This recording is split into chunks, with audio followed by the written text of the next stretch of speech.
Welcome to Columbia County, where it's rivalry week. Anytime that you play a big rival like Lakeside, our kids are excited. You don't want to lose to them. Here at Greenbrier, the Wolfpack is howling, coming off a season-opening win over Harlem, and hopes are high for a third straight trip to the postseason.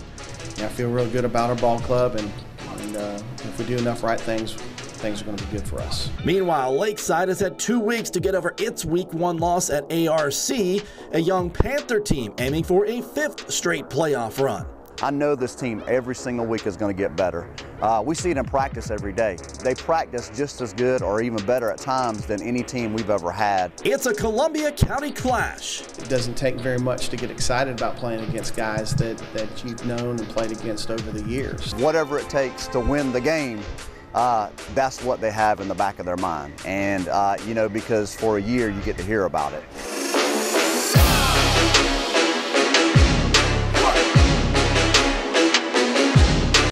Welcome to Game Night Live. WJBF Sports presents local high school football live in your living room each Friday night. Game Night Live is powered by McDonald's. I'm loving it. And now your hosts, John Hart and Ashley Brown.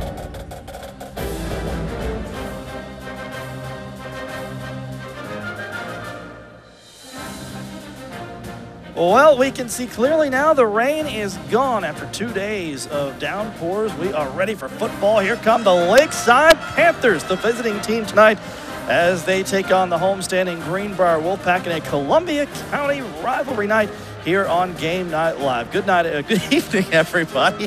John Hart, joined once again, as always, by Ashley Brown. AB, these are two teams that have played each other 24 times over the years. Lakeside has dominated this matchup, winning 12 of the last 13. But this is a different Lakeside team, trying to replace a lot of people who graduated last year. And Greenbrier brings back a lot of experience in some of the top players in our area. Yeah, Lakeside's mainly got to replace their quarterback, Jaden Taylor. Accounted for 26 touchdowns last year, and you're right. They were a senior-laden bunch last year. And for Greenbrier, they're going to have one of the area's best passing attacks. They are loaded at wide receiver, and Brooks Pangle takes over at quarterback. He's a junior, making just his second start, but last week had a big game, threw for over 200 yards and 3 touchdowns. Yeah, both teams replacing their quarterbacks this week. So with that, let's get you your forward keys to the game. Absolutely, and let's start with Lakeside, the visitors, who, by the way, I don't know if they should have worn white tonight. We'll get to that. That feels yeah, we'll get to a little that. messy, but get pressure on the quarterback. I mean, that's the key. You got to stop Pangle from throwing the ball to those great wide receivers.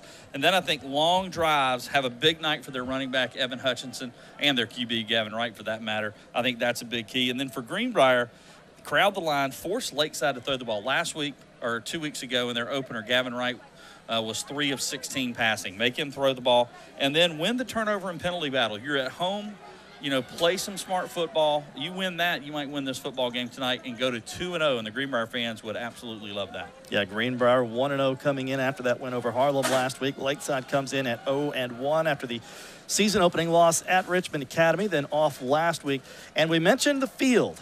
Take a good look at it. I got here around 5:30 this afternoon, and it was pristine. It was beautiful, but the pregame warm-ups have chewed this field up. The weather is fine, but this is a very soggy track, and it could get very, very messy out there tonight. Yeah, Hurricane Sally came through, and a lot of the area was underwater, and Columbia County was certainly not immune to that. As you see Greenbrier coming out on the field, and around, you can see it. You saw it on that shot a moment ago. Around the 40-yard line, it's getting chewed up pretty good, and I think we're going to see it really chewed up before the night's over. But, we'll see who that favors. You're going to see offensive guys slip a little bit, making cuts, but I still say it favors the offense because they know where they're going, especially on pass routes and coverage, which favors Greenbrier because they like to throw the ball with that new quarterback and that great set of receivers he's got.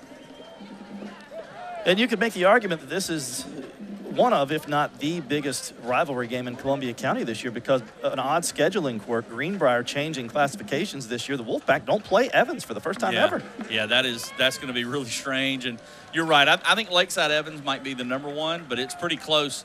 All the Columbia County schools want to beat each other. There's a fair amount of hate there, a friendly amount, as there you see. 2 of the top players coming in tonight, Matthew Cardullo and Bo Sugarts. And we're going to be talking a lot about Sugarts tonight, no question about it. He has got over half dozen scholarship offers. His brother played at Ohio State, was all Big Ten, and his father played for the Steelers for a while. Down to field for the coin toss. If you have a problem with your team, I expect you to handle your team, all right? I get it. I know it's a rivalry, but sportsmanship comes first out here with me, all right? Guys, Greenbrier, you're the home team. I got a coin here. That's a heads. That's a tails. That's a heads. That's a tails. Tell them what you call. Heads. Heads. It's a tails. What do you want to do? You want the ball then, right? Which way you want to kick? Defend it. So, you want to kick that way. All right, put your backs over here. Put your backs over there. So you want to toss. Greenbrier want to toss. They let it defer. Lakeside, they want the rock. From the clock, kicking to the clock, all right? Bang them up, Phil, let's go.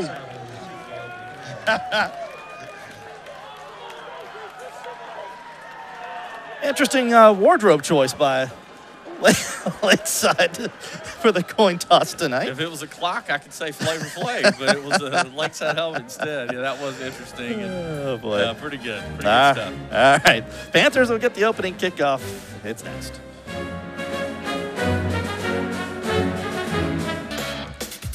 A very pleasant 74 degrees at kickoff. Much different than the first couple of weeks of Game Night Live. Fall in the air here tonight at the Wolf Den.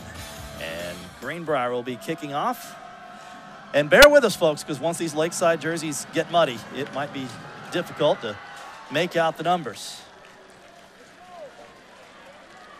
They can make this one out at Zay Hawes, and he is one of the area's best return men, and you can see why. There is a flag down. He's into Greenbrier territory, but likely to come back. Yeah, nice return by Hawes. Hawes coming off a fantastic year. A year ago, he caught 28 passes for 450 yards and 6 touchdowns as a junior. And he is wondering what the call was, but on a kick return, it is usually going to be some sort of illegal block, and that's exactly what it'll be against Lakeside. So that'll negate a terrific start for the Panthers and a great return by Hawes. Which is unfortunate for Coach Steve Hibbets and this Lakeside offense, which, as we mentioned at the outset, is trying to break in a new quarterback, Gavin Wright, 6'1", 180-pound junior. We got holding on the return team. 10-yard penalty. Yeah, Gavin, in the Lakeside. first game I mentioned, he was just 3 of 16 passing. However, he may have surprised some folks because he rushed for over 100 yards on 22 carries. I saw him a year ago in the spring game before his sophomore campaign, and he made a couple of beautiful throws in that game. So he's got some ability, and I tell you, he's a big-time baseball player as well. We're going to say that a lot tonight because Lakeside and Greenbrier both have some baseball players. Yeah, he threw a no-hitter against Grovetown as a freshman. Yeah. He's a good one, and one of Greenbrier's receivers is one of the top players in the area, too. We'll talk about him later, Braden Collette. So there's Gavin Wright, number 7, and they will stay on the ground to begin with. And that's Hutchinson. And talking to Steve Hibbets earlier today, he said he thought maybe he relied a little bit too much on the run against ARC, and what he wants to do tonight is try to get Gavin Wright comfortable. Some quick, easy throws, but they do stick to the ground game on first down.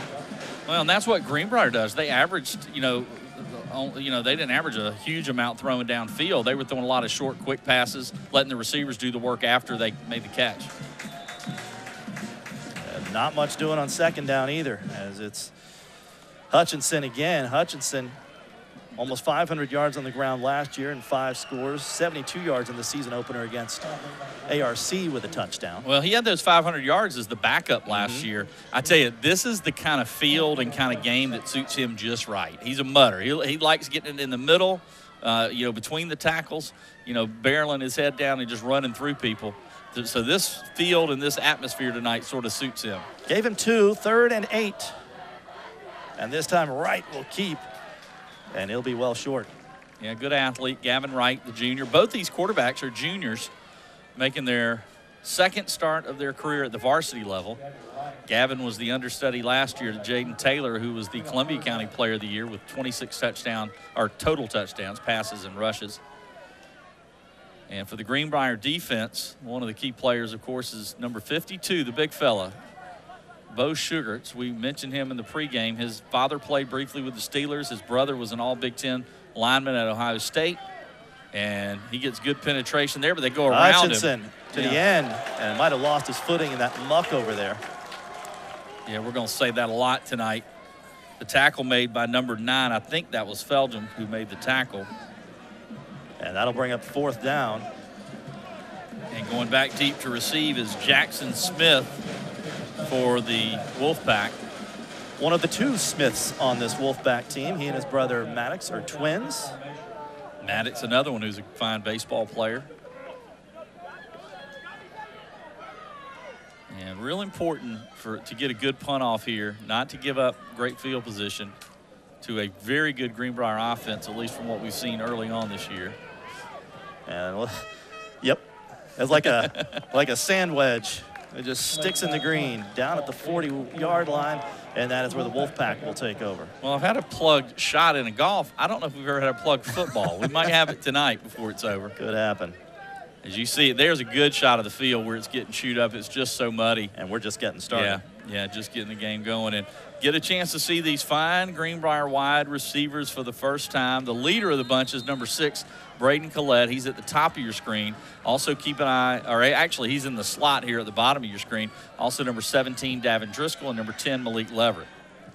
And they will throw on 1st down, and it's Braden Collette as if on cue up to the 44-yard line. Now, Collette, I mentioned, a good baseball player. Last year as a footballer, though, he caught 50 passes. In baseball, though, he worked his velocity up to over 90 miles an hour this summer, 92, 93. And he is committed to play baseball at Georgia Southern. But he's a heck of a football player as well. Gain of 6 on the play. We mentioned the new quarterback for Greenbrier this year, number 7, Brooks Pangle. Some big shoes to fill, replacing Jackson Fulmer, who threw for almost 1,500 yards last year. And this time it'll be the end around to Khalil Harris, and the Lakeside defense is up to the task. Now, I believe that was Ricky McGee who got him coming through there. McGee, that you mentioned Pangle, good bloodlines. We'll talk about that in a moment. McGee as well. His dad was a great basketball player at Butler. And McGee plays on the Lakeside basketball team, 6'4", 180, made a nice play there. The quarterback, Pangle, his father, Shane, was an outstanding baseball player. Signed at Georgia out of high school, played at Evans, and then ended up at Georgia Southern. And Shane, after he finished his baseball career, actually came back and played 1 year of basketball at Augusta University, or then Augusta State University. Harris lost the 6 yards they gained on 1st down, so 3rd and 10 now. And again, they'll keep it on the ground. Again, it's Harris, and again, the Lakeside up to the challenge. Well, Lakeside, or Greenbrier, might be trying to do kind of the opposite of what Lakeside was talking about. They relied too much on the run. Greenbrier, I think, might want to establish the run a little bit to try and open things up for those wide receivers, especially the deep ball to Leverett. But they like throwing the short passes to Collette and letting him run the football. Didn't work out on that opening drive, though. They're going to have to punt it away. Hawes and Hannah, the deep men for Lakeside. And they're not going to get anywhere near it. It's going to bounce all the way down to the 11-yard line. So good roll for Greenbrier and a great punt. Yeah, really good punt. The Lakeside will take back over. Coached by Steve Hibbets, 28-34 at Lakeside in his 7th season. 5-1 against Greenbrier in their 6 matchups. He's taken the Panthers to the playoffs 4 straight times. Well, they were 7-3 last year, and you know, I got to give Coach Hibbets a lot of credit. You know, while early in his career you might have considered him, like a lot of coaches, kind of old school, no nonsense, and I really think he changed everything last year and said, you know what, we're going to make it fun for the kids. They've done a lot of different things, and the atmosphere just was different last year, and it's carried over into this year, and the kids just want to play in that type of system, and it has certainly shown over the last couple of seasons for sure. He says they want to do the right things and have fun doing it. And coming up at halftime, we'll take you a little behind the scenes of one of their practices and show you how much fun they have. Yeah, I went over to some of their summer workouts last year, and every day they had something planned afterwards. It might be snow cones after practice. It might be ice cold watermelons after practice, something. They might do the slip and slide thing after practice, get the tarp out there. But they had fun with it, but they put their work in. And it showed last year again with that 7-3 mark. Right now, though, they are going to try to negotiate second and about 7 here against the Wolfpack, their arch rivals. Of course, Hibbets was at Lakeside or West Side for 4 years before. That's airmailed over the head of Hawes. Bring up third down. Yeah, he's asking for a dry football. That one slipped out of the hand of quarterback Gavin Wright, and that's something we haven't mentioned. We've talked about the field a little bit. These two young quarterbacks, both pretty good size, in the 6'1" to 6'2" range, about 170, both of them. But holding on to that football is going to be a real key tonight. Yeah, Wright, 6'1", 180 to be exact. And you see some of the Greenbrier kids. Davin Driscoll, one of them, number 17, 6'5", 195. They've got him at a linebacker spot. Also plays kind of a tight end and wide receiver as well. Cheated them down. It's 3rd and 8. And Wright will keep. And Wright has it. And running room. If he can stay on his feet, he'll be in Greenbrier territory, out of bounds at the Wolfpack 41. Well, he was upset that he went out of bounds, and so was Davin Driscoll because he wanted to hit him. But what a run by Wright. He broke a tackle. Watch this. Good blocking up front. And he had to make one man miss, and he made the linebacker miss. 2 of the Greenbrier players collided.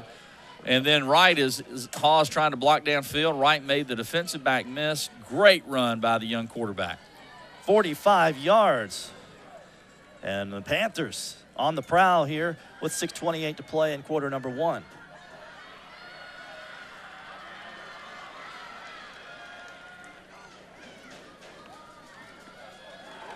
Not this time. Yeah, nowhere to go there. Bo Shugarts was one of the first men in. Also, number 50, Thomas Dowling. He was the player who missed the tackle on the previous play that allowed the quarterback to go for that long run, Gavin Wright. Let's see who got him. Yeah, and it was Dowling. It was right there. And Shugarts, like you said, right there as well. A.J. Trupp, who's a good-looking young player as well, another good baseball player. Loss of 1.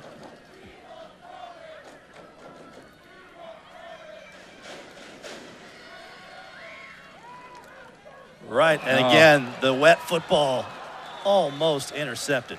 And that's going to be a problem, buddy. I mean, he's thrown 2 balls and neither one of them close.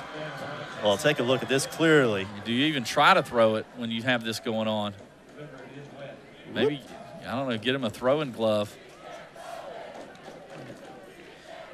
Yeah, Nathan Edwards, our statistician, points out it doesn't look like he has wearing a towel. I don't even know if that would make a difference tonight, though. If every time you hit the ground, it's going to get wet. You've almost got to change the football every play.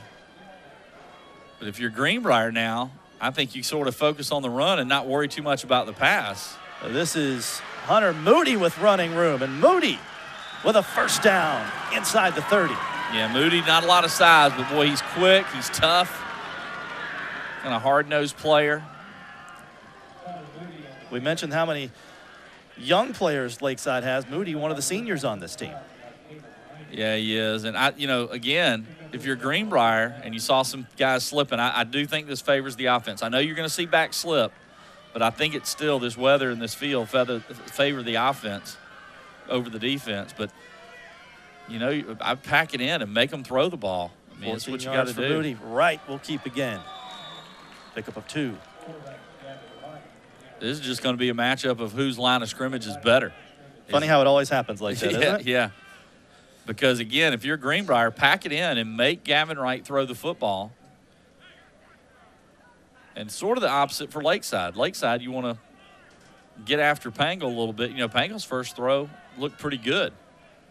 But as the game goes on and these balls all get wet, you only have so many footballs. See how it affects the Greenbrier quarterback. The Panthers have had the ball nearly 3 minutes now. Right on the keeper again. And again, it's Shugarts and Dowling. And I believe Matt Knapp also got in there for the Wolfpack. Bring up 3rd and 5. Well, there's 4 of the quarterbacks on the roster. As much as he's running the ball, you got to take that into account. They're all either freshmen or sophomores. Some good athletes, though. One of them, Aiden Richardson, a really good young player.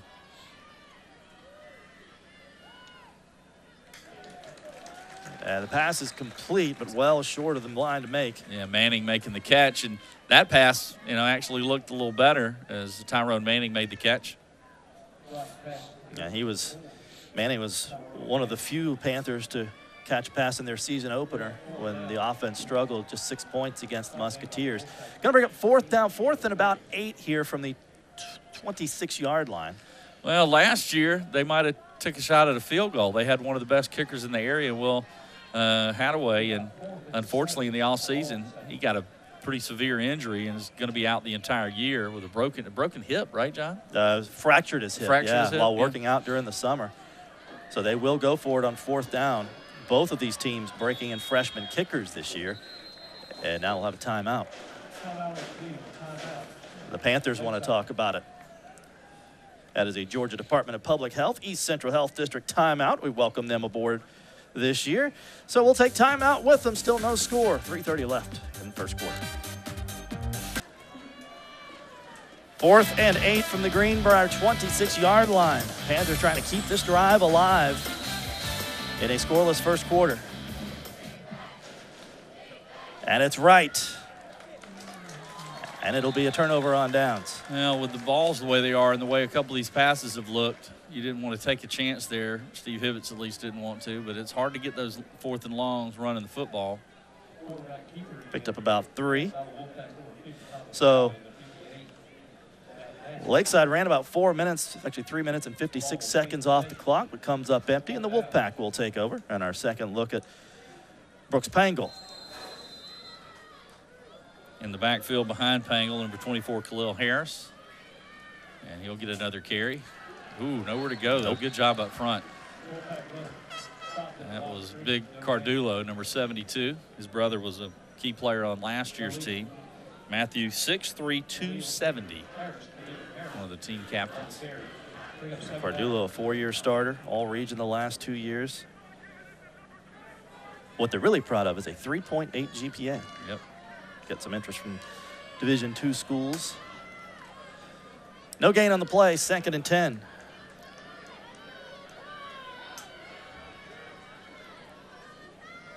Collette in motion. Gonna try to throw it again. Pangle with a little jump pass. Yeah, a little Tim Tebow action on that. Yeah, he and ran it is complete. He ran out of the pocket and kind of ran into the line of scrimmage and decided to throw a jump pass. It is complete, though. Number 8, Jackson Smith on the catch. Time now to bring in the 3rd member of our broadcast crew and our first Augusta Auto Auction sideline report of the night with Matt Lane. Thank you, John. As you guys have been talking about the field, obviously not able to drain all the water that we've received over the past couple of days. Really kind of seeing it show here on the sideline and out on the field, actually much worse. I know you guys were talking about passing being a problem, but it could be a problem to even run the football, much less hold it here coming up throughout the game as they still chop up the good portion of the middle of the field. And that carry went to Wilkes Riggins. Great name for a running back. Yeah, Riggins was an outstanding defensive back as well. Last year, all region. He takes over the duties as the starting running back this year, although Khalil Harris will play just as much as he will probably. Not related to the great John Riggins, to my knowledge. You don't know if you noticed, but they did bring a drive football onto the field for this 4th down. It's 4th and 1. So Tony Kramer will kick it away. Well, they're going to measure. They're going to measure it. Okay. Looked like he was well short, but I they're going thought to so, measure but better safe than sorry. Yeah. And he will be short. All right, folks, you can start your morning at McDonald's by selecting 2 of your breakfast favorites, like the sausage McMuffin or sausage burrito or even hash browns, for just $2. It's McDonald's 2 for $2 mix and match breakfast. It's from 5 a.m. to 11 a.m. only at McDonald's. I'm loving it. Well, we got a Ken Nugent one call, that's all moment also happening here on the field. Is right now it appears Tony Kramer, the Greenbrier head coach, is going to go for it on 4th and less than 1 from their own 32-yard line. Of course, well, I think they're just trying to draw them off. Yeah. Oh, it worked. They got him. did. They got him. It looked like number 24, Kevin Sapp, jumped. And Kevin Sapp, a junior, one of those kids I coached when he was in recreation football, Little League football, and outstanding defensive player back then and still a good one, but made an error there. And yes, Matt said good job in my ear. It's all in the coaching. I didn't teach him that. No, it's such a good kid and was a great player back then, and obviously he's gone on to be a pretty good player here, a junior starting on the Lakeside defense. So the Pack with a fresh set of downs at their own 36. 90 seconds to go now in this first quarter. Yeah, that's Riggins, and he is hit hard in the backfield. Well, somebody's got to figure out how to block Matthew Cardulo. William Coleman also in there with him. Was it Coleman that got him? Coleman, I don't know who got there first, but I know Coleman was in there last. Yeah. Or the last one to get up at least. And a loss of 1, bring up 2nd and 11. Let's see the replay here as you see. Yeah, Cardulo got him, and then Coleman comes in and cleans him up. But you're going to have to figure out a way to block the big fella because Cardulo is creating some havoc up front. And it looks like Sugarts is right in front of him this time.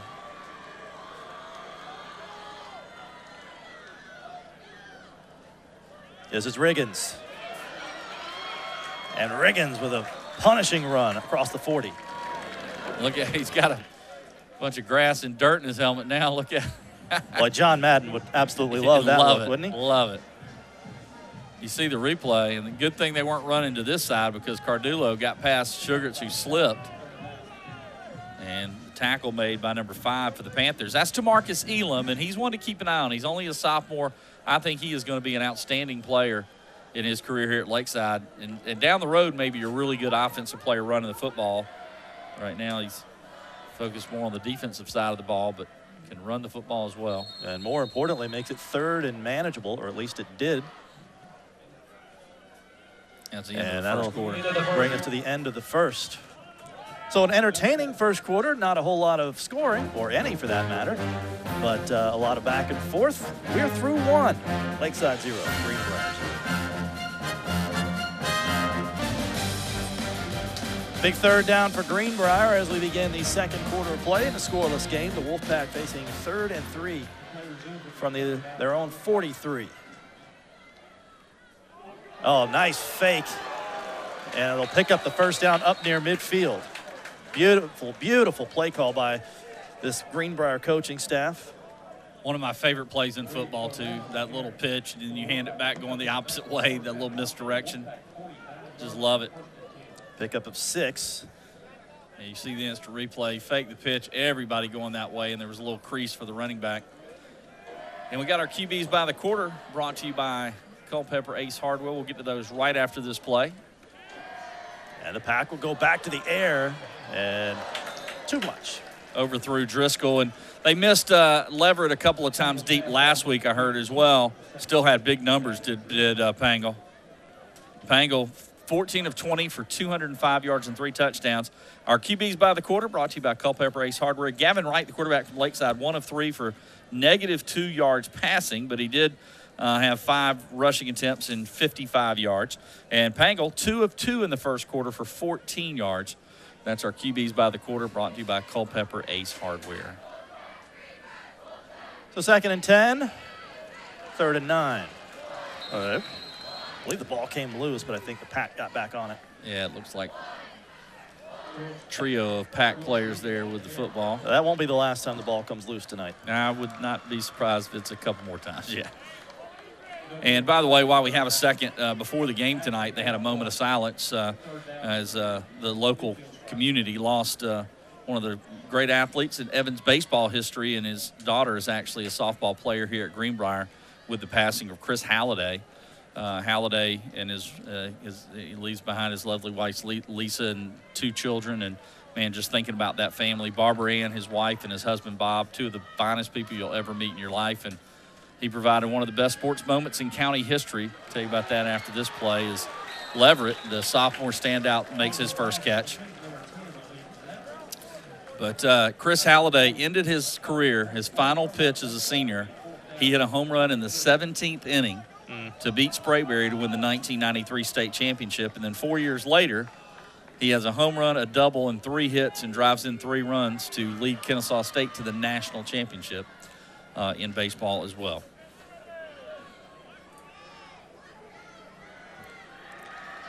And this is a 4th down. They're going for it on 4th and 3. See if they try to draw him off again. No, nothing Not fancy this time. They went Shugarts up the middle, and not this time. Lakeside equal to the task. Demario Henderson, the first man in for the Panthers, and it's a turnover on downs. Yeah, sophomore Demario Henderson able to stop Shugart short. There's a look at Shugart, who needed 3, got 2. Also was one of the dominant wrestlers in the state last year. I mentioned the bloodlines with him. His dad briefly in the NFL. His brother played briefly in the NFL. And he had an older brother that played here at Greenbrier, Stone Shugart, who is playing college ball now.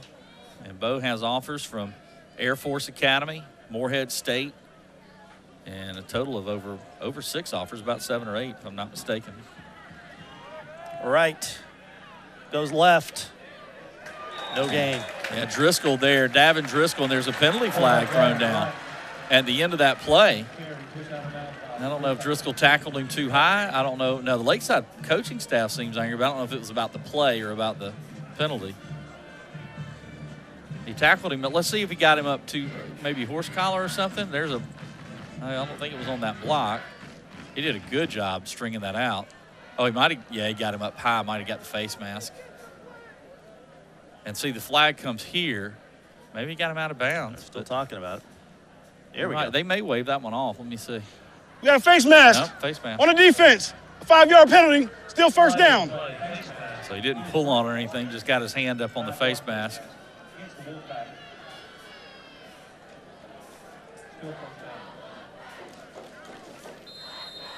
Hawes and looks like McGee out to the near side as Hawes goes in motion. And they hand it to Hutchinson. He'll pick up a couple more. Boy, look at that field. Yeah. I do not envy whoever has to wash these uniforms. Yeah, like I said, maybe not the best night for Lakeside to wear those white. But it was a white out. If you, on the far side, the Lakeside students are all wearing white. True. Of course, they don't have to play in the mud. Yeah, but it'd be more fun if they did. Sure. Going to bring up 2nd and 7, or 2nd and 3, I should say. Yeah, the Panthers shut out the Pack last year, 24-0. Much different teams on both sides of the ball, really, this year. And again, they go to Hutchinson. Yeah, across midfield. Close to a first down. Might have gotten there with that second effort. I think he's still going to be a little short. Yeah, Trupp came in, number 33 for Greenbrier, came in and almost made a play in the backfield, but Hutchinson was able to wiggle out of that tackle. And it's first down. They do give him the first down. And Sugars has to come out of the game. His helmet came off.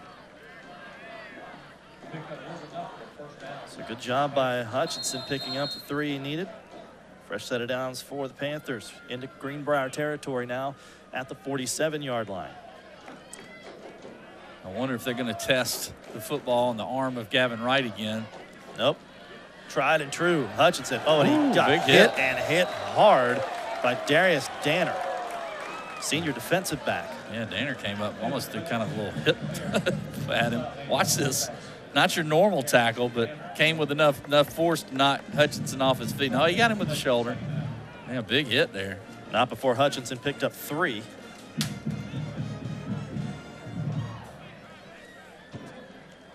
Well, Matt's pointing out Hutchinson's running, and like I said, this field favors him because he's pretty much straightforward. He can wiggle a little bit, but he's going to just run at you and run hard. Nothing real fancy about it, but in this type of field, it works. There he goes again, and nothing doing this time. Yeah, nice play, number 18, Dakota Williamson, right there.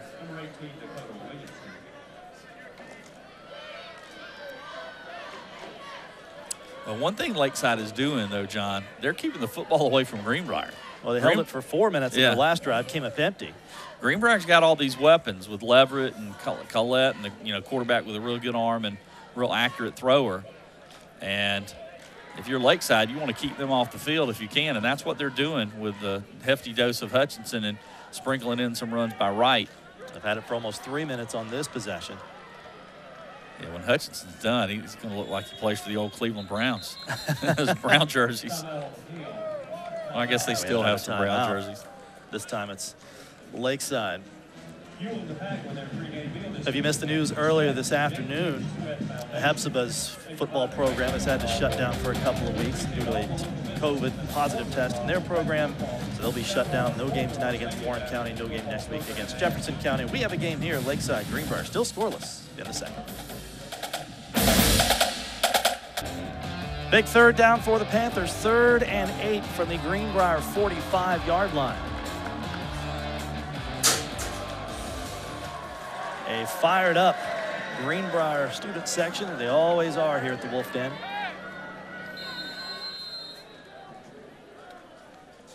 Line to make is the 37. Right in trouble, and down he goes at the 45. Yeah, Dakota Williamson again making a play. That's the second one on this series.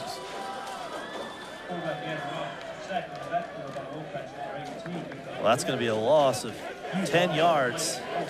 Yeah, he tried to avoid Preston Fulgham, and he ran right into Dakota Williamson. After this punt, we'll get some scores from around the area. We do have a total of about 10 games involving local teams to tell you about.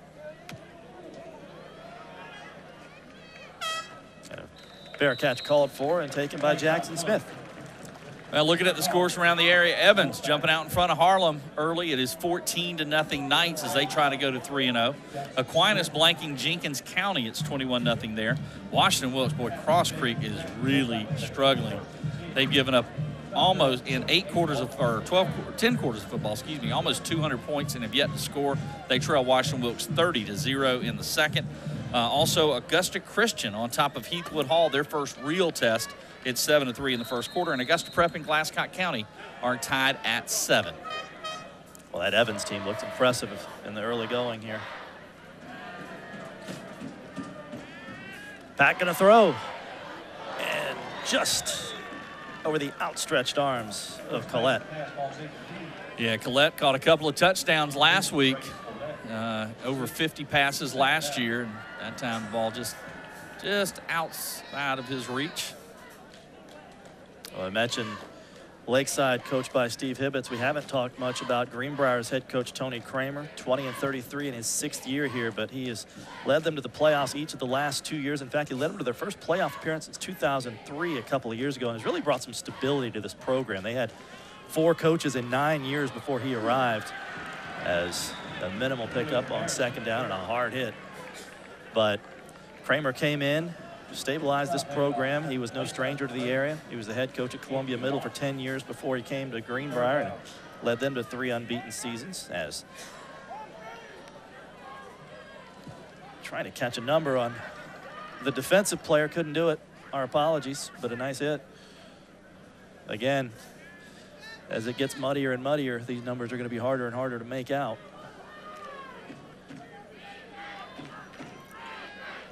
Inside 6 minutes to play now.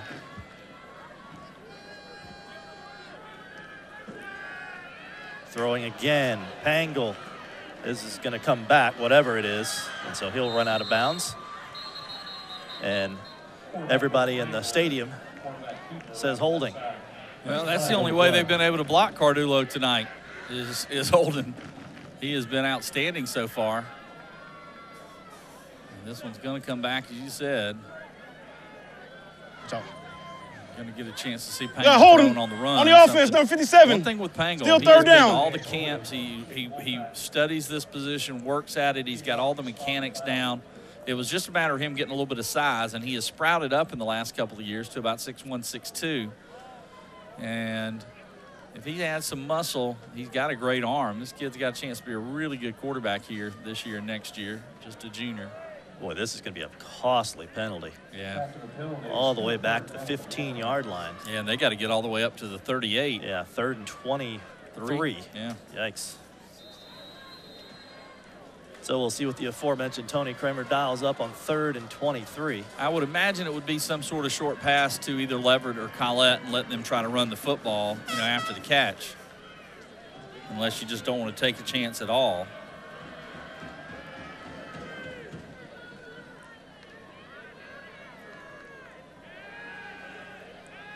Pangle almost intercepted. Boy, that was dangerous.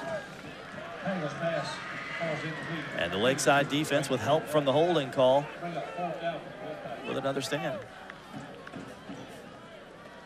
5:24 to play in the half. Got some treats for you coming up at the half, as we always do. We'll name our Augusta Sports Council Ray Guy Award punters of the game. We'll hear from our fine friends at McDonald's who make game night possible each and every week. And we have a behind-the-scenes look at Lakeside practice. Some of the, let's just say it this way.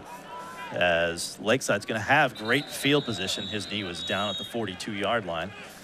That was Jalen Hanna. But if you haven't been to a high school football practice in a long time, AB, you know, you and I, you know, we go to practices because of what we do, but, you know, it's been a while since we played. It's a little different now. The music makes the difference for a lot of these teams. Okay. We're going to take you to Lakeside and show you exactly what we mean. Also hear from the Greenbrier Wolfpack Marching Band.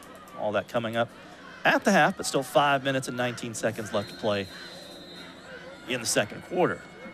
So the Panthers will take over at the 43-yard line of Greenbrier.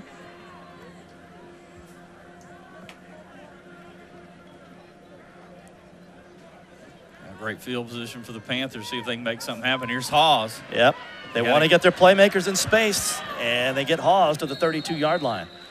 He's brought down by Driscoll. Hawes had that great kick return that was negated to start the game. And this is the deepest penetration offensively for either team, I believe, so far tonight. Indeed it is. Just outside the 30. Actually, I do think Lakeside got inside the 30 on their last possession because it would have been about a 43 or 44-yard field goal. Yeah, I got to the 26 on that after that previous possession. Fresh set of downs for the Panthers. Hawes again worked first time, go back to it, and he's going to have another first down still on his feet inside the red zone down to the 16-yard line.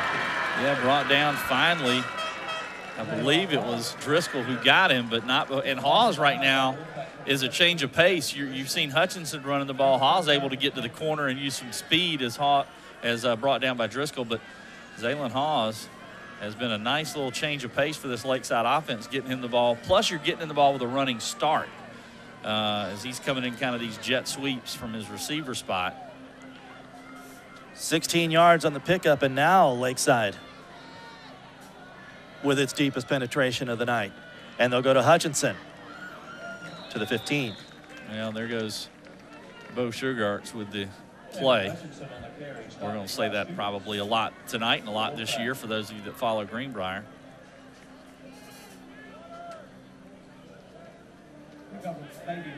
Greenbrier trying to make a defensive stand. Boy, they made one last week. Harlem had the ball down 7 in the closing minutes of the game at the 5-yard line. First and goal to go, and Greenbrier was able to stop them on downs to win the football game.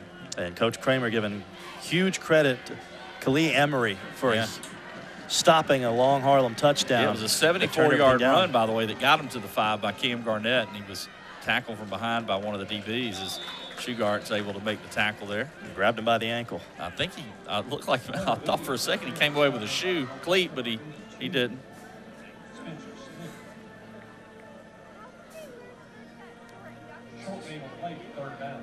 So third, and we'll call it 8. And again, on a wet field, and both teams with freshman kickers, Cole Movius is handling the kicking duties right now for Lakeside, with Will Hadaway still deals with that injury. You imagine having to replace a great kicker like Hadaway and on this turf, and you're a freshman? Oh. Right now, it'd be about a 32-yarder. And it's going to end up being about a 33-yarder, depending on where they spot that. I believe it was 58 who got in there first for Greenbrier. That would be Matt Knapp. I think that's who got there. Obviously, there were a lot of green jerseys after that. And you guys, you can see look at the 2 jerseys. Wow. You can see what we're talking about. Good luck, Mom. Or Dad. Dad might do the laundry They might have to buy new uniforms after this one. Change their school colors. Man. I don't even think they're going to mess with the field goal here in these conditions. Yeah, that would be putting a lot of pressure on that young man. Talking about a 36-yarder somewhere in there. So they're going to go for it on 4th and 12 from the 18-yard line. See if they try to test the dryness of the footballs in the arm of Gavin Wright. Timeout on the field. Whatever it was, Steve Hibbets didn't like it. And Lakeside will burn its final timeout with 2:26 left to play in the first half. Another Georgia Department of Public Health East Central Health District timeout. Let's take you back down to the field and another Augusta Auto Auction sideline report. Matt Lane. Thank you, John. As you guys have been talking about, a great drive there from Lakeside, able to actually get down the field and near and inside the red zone. But for both these teams, really what games like this turn into is trying not to make a mistake. So you end up not necessarily trying to run plays that are going to score touchdowns, but not necessarily give up a touchdown. So a lot of times you won't see toss sweeps. If anything, you're trying to hand the ball off going forward, not backwards, because that could decide the entire game. Just that one play, a negative play, and that's what both teams, you can tell with what they're running, they're trying to avoid so far in this game. So we'll see if Lakeside can put this one not only in the end zone, but get a first down and then maybe try to make something of it. Yeah, footing is the name of the game tonight. Yeah, no doubt. And you know, for a receiving core like Greenbrier has and the quarterback like Pangle, you were just hating it when you saw the field. You just know, and because you knew the ball was going to be wet and messy, and the field wet and messy. 4th and 12. Need to get to the 6. They're going to try trickeration. Hawes to the end zone. Oh, and they might get bailed out by a pass interference call. Oh, call that on, I believe it was McGee. McGee's 6'4", and Collette's about 5'10". And it was Hawes who threw it. And Hawes has some experience at quarterback. Yeah, Nathan's trying to find out if it was a forward pass to get the ball to Hawes. On the replay, I couldn't tell, but yeah, I don't know if Hawes could have got to that. He might have been able to, but boy. They're still talking about it. Might have been uncatchable.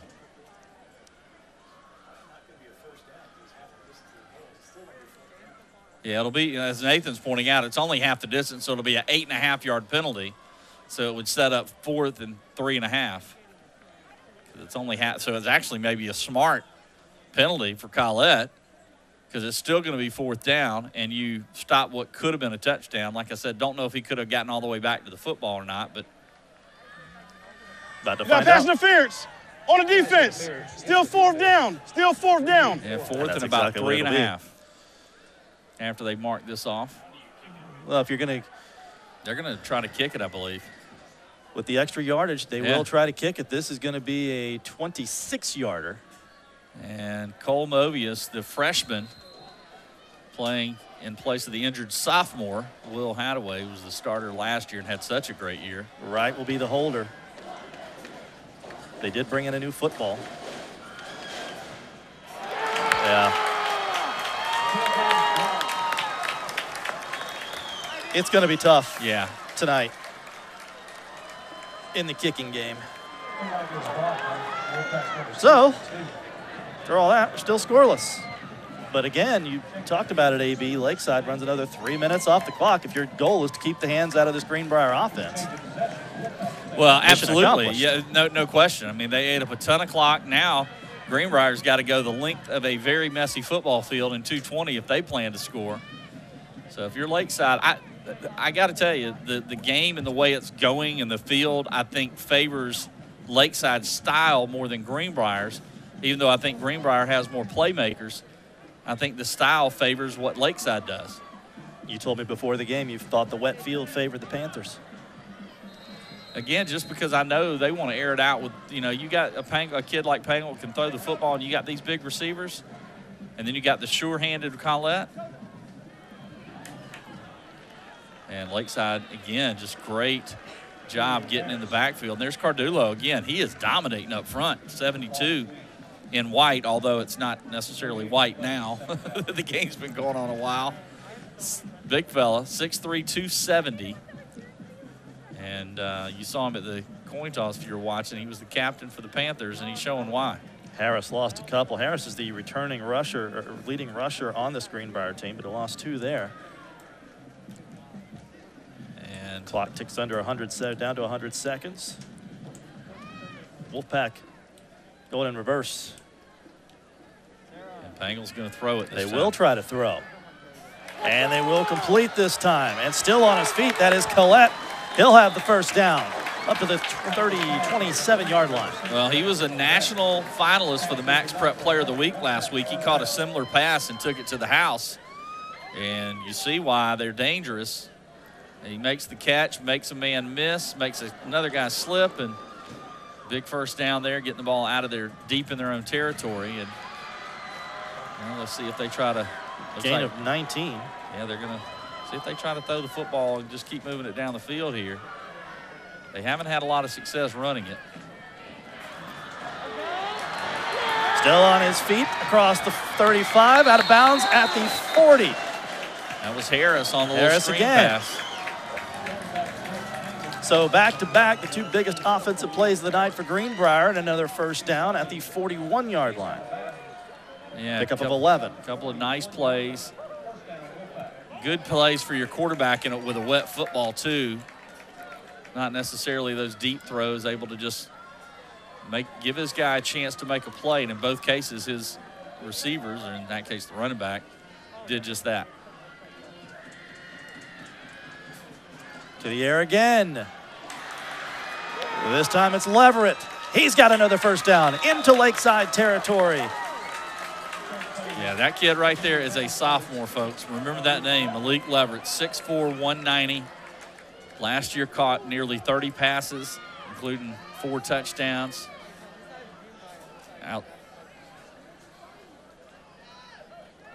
He was a quarterback at Greenbrier Middle, and boy, he was outstanding running the football out of that quarterback spot, running that spread offense. Pangle flushed out. Wow, another completion inside the 30. Yeah. It's Smith.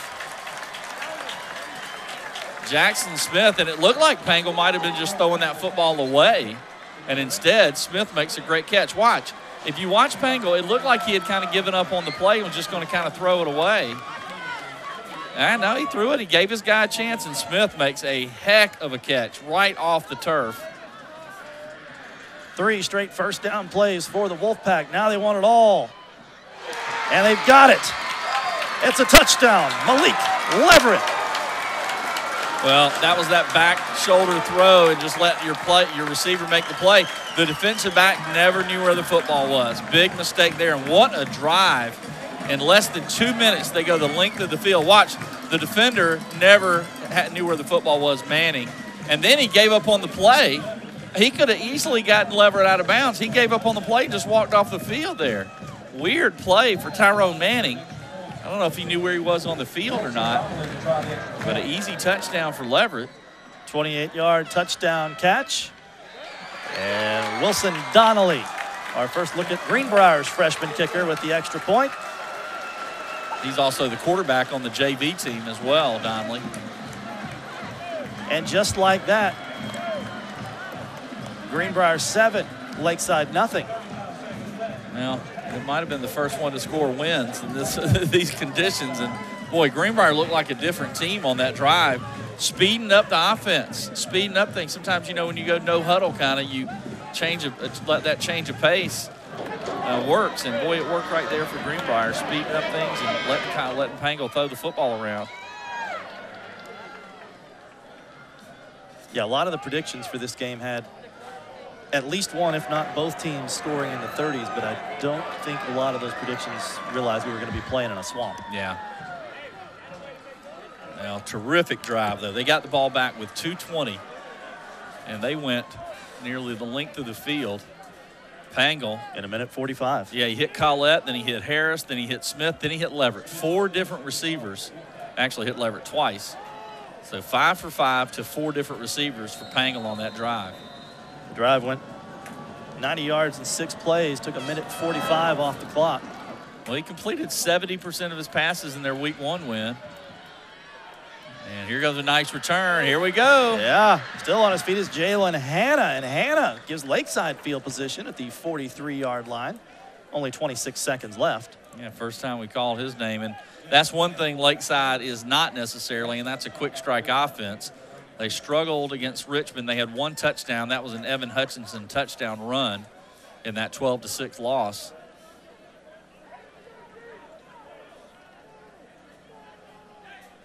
So Greenbrier changed it up. Let's see what Steve Hibbets has in the playbook with 26 seconds left. They need to go. Looks like they got Hawes lined up at quarterback. They do, 56 yards. You let him kind of run the football out of that position. That's sort of the Wild Panther look. And not a lot. Yeah, Trupp right there. And again, I tell you, a kid having a good night tonight is Dakota Williamson. He and Trupp make the tackle. Trupp number 33, Williamson 18. And I think that's going to do it, as the Panthers are content to head into the locker room.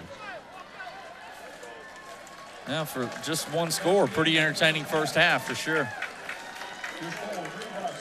That's a big score for Greenbrier. They also get the ball back to start the second half, and they get a good round of applause from this great crowd here at the Wolf Den tonight.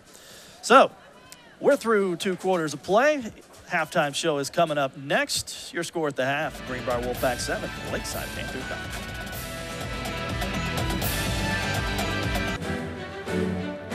It is halftime at the Wolf Den at Greenbrier High School, and the homestanding Wolfpack lead 7-0.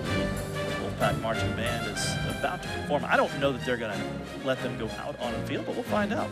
It's kind of a messy situation out there. In the meantime, let's get you your QBs by the quarter, brought to you as always by Culpeper Ace Hardware for the second quarter. Well, yeah, Gavin Wright, the starter for Lakeside, 1 of 3 passing, had a real trouble holding on to the football. He did have 7 rushing attempts for 46 yards, lost a little bit of that because of sacks and stuff, because he actually had over 50 at one point. Boy, on the other side, what a great drive there at the end for Brooks Pangle. He finishes up the half 8 for 11, 112 yards and a touchdown. That touchdown coming just outside the 25-yard line, going to Malik Leverett. So that's your QBs by the quarter, brought to you by Culpeper Ace Hardware. And with that, let's take a listen in to the Greenbrier High School marching band. Percussion captain is Quinn Bernier. The band captain is Olivia Neely. The band is directed by Dr. Brian Anthony, assisted by Jeffrey Shea, Kevin Baggett, Mrs. Jessica Wilkerson, Mrs. Mark Gibson, Mrs. Tammy Harrison, and Mr. Caleb Hawkins. I'm Alan Douglas, voice of the Marching Wolfpack. Tonight, the Marching Wolfpack will perform our 2020 marching show Back to the 80s, featuring Thriller, Careless Whisper, Open Arms, Safety Dance, and Late in the Evening. Tonight's saxophone soloist on Careless Whisper is Kelly Tarazi. Tonight's trumpet soloist on Open Arms is Olivia Moore.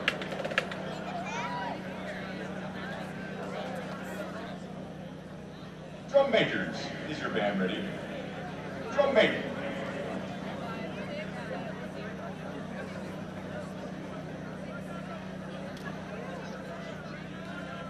Drum majors, is your band ready? You may take the field.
Well done by the Greenbrier Marching Band with a salute to the 80s. The halftime show continues after this.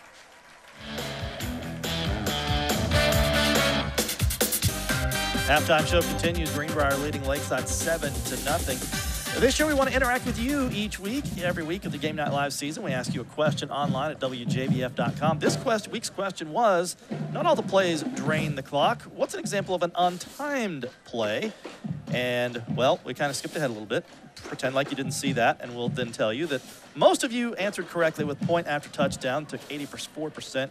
We also asked you to predict the winner of this Game Night Live feature, tonight's Game Night Live presentation, and wow, Greenbrier, 71% roughly. So at the moment, the fans at home have it right. It's 7-0. Next week's Game Night Live viewer poll will start on Sunday. Visit WJBF.com/contest to cast your vote. You have until Thursday to get your answer in. And then you have to join us next Friday night, and you'll get your results. Again, the poll will be live on Monday. You heard from the Greenbrier Marching Band. Music is also very important at Lakeside. We took a look behind the scenes at Lakeside's practice. Here's Brendan Robertson. Bluetooth connected. That's right.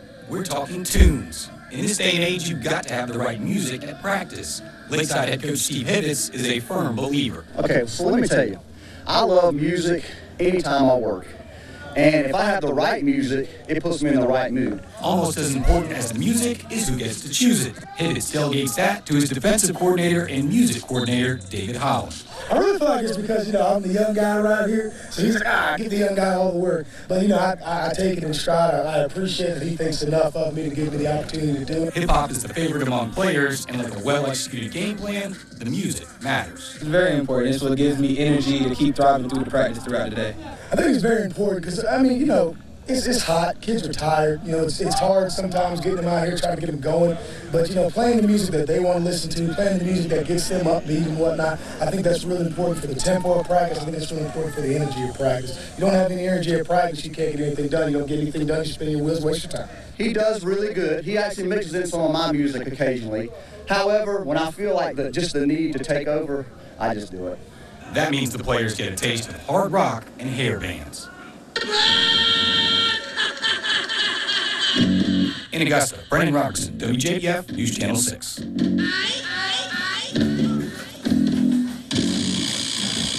Well, I'm with Coach Hibbets on the music selection, 110%. Each week we like to shine a spotlight on our host school. Of course, this week that is Greenbrier High School, and for that we take you back down sidelines once again. Matt Lane with another Augusta Auto Auction sideline report. Oh, we're doing. You ready to go? Yeah, we're ready. Yeah, you. All right, welcome down on the field. As you can hear, the drum line still serenading the student section here at Greenbrier High School. But now we're joined by Carla Shelton, Greenbrier High School principal. And Carla, obviously each and every week, it seems to be each and every week we kind of find out, it seems like things are better and better, especially with football here. How's it been around Greenbrier High School? What's been the, besides the obvious stuff? Well, let me just say I'm very proud of my students. As you can tell, we're very excited about being out here tonight. We have a current enrollment of about 1,730 students, and of those students, 238 of those students decided to learn from home. Everyone else came back. My students love being here at Greenbrier High School. We're number 10 in the nation. We're number 43 in the state of Georgia. We make it happen every day, and it's because of them here at Greenbrier. You can hear the student support. Obviously, it's just tremendous here at Greenbrier High School. What's been the students' reaction each and every week as you see them throughout the hallways? Are they super excited to be at school? At school as much as you can be? They are. They're excited to be here. And let me just tell you, we have a theme this year. It's called Pat Strong. And that truly represents everything that Greenbrier is all about. And Pat Strong, there we are, supporting our team tonight. What's something positive you've been able to take away from this? Well, at the end of the day, it's always about the people. And we're going to take care of one another through thick and thin. We're going to let Carla get back to it. We do appreciate her joining us on the field here at Greenbrier High School. The principal of Greenbrier High School, Carla Shelton. Back to you, John. Greenbrier, always one of the more raucous student sections that we encounter on our Game Night Live tour around the area each and every year. All right, Each week we honor our Augusta Sports Council Ray Guy Award punters of the game. And let's start. We'll start with Lakeside High School. The Lakeside High School Ray Guy, or the Augusta Sports Council Ray Guy Award punter of the game, number 15, Brooks Weeks. Brooks is a sophomore with the Panthers. Congratulations to Brooks Weeks of Lakeside High School, your Augusta Sports Council Ray Guy punter of the game. And for Greenbrier, a kid who's having a great game on defense, and that's number 18, Dakota Wilson. He is a senior here, or Dakota Williamson, excuse me. He is a senior here with the Wolfpack football program.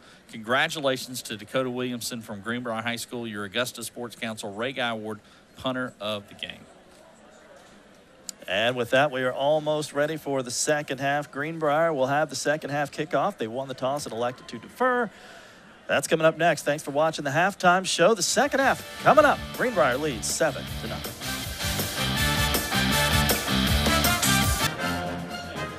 Almost ready for the second half kickoff with Greenbrier leading Lakeside 7-0. Before we do that, let's take a look at how we got here. And it really all came down to one drive late in the second quarter, AB.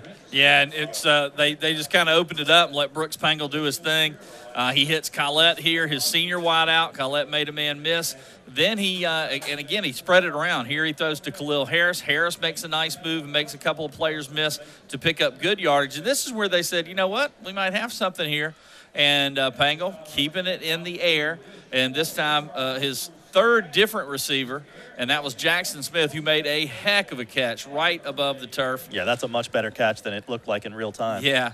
And then the fourth person was Malik Leverett, who caught 2 passes on the drive. This one, the big touchdown, is Tyrone Manning, the defender, didn't realize where he was, and Leverett able to get in the end zone. And that is all the scoring we had. 7-0 after the extra point.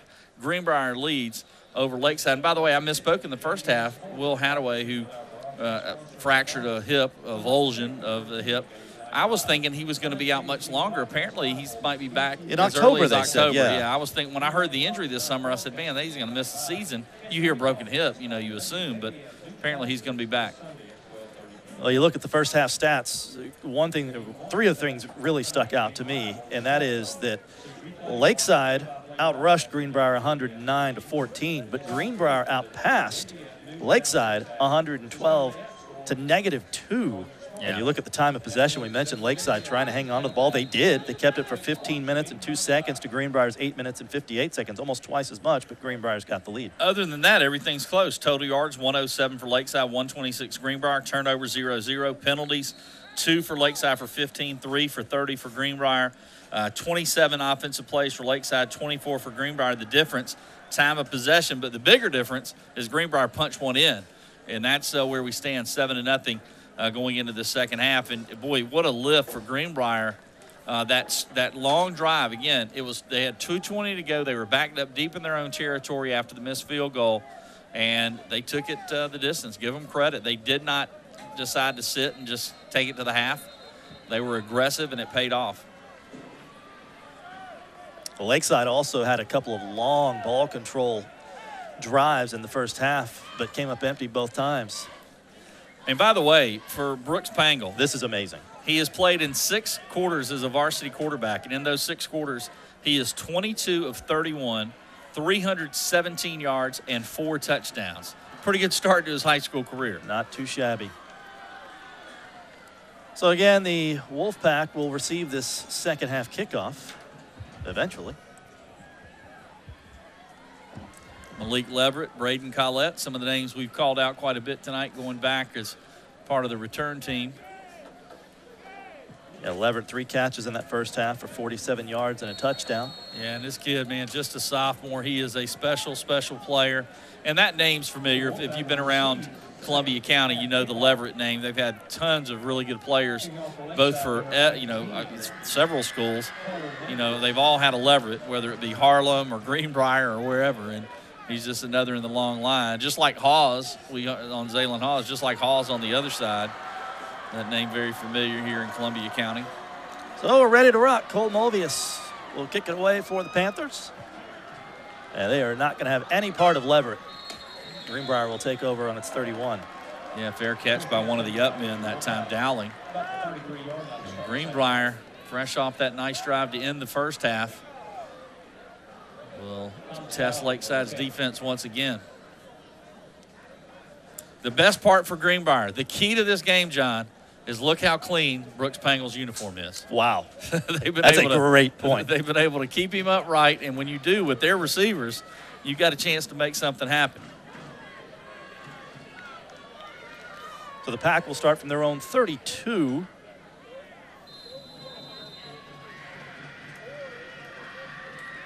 And Pangle will go back to the air.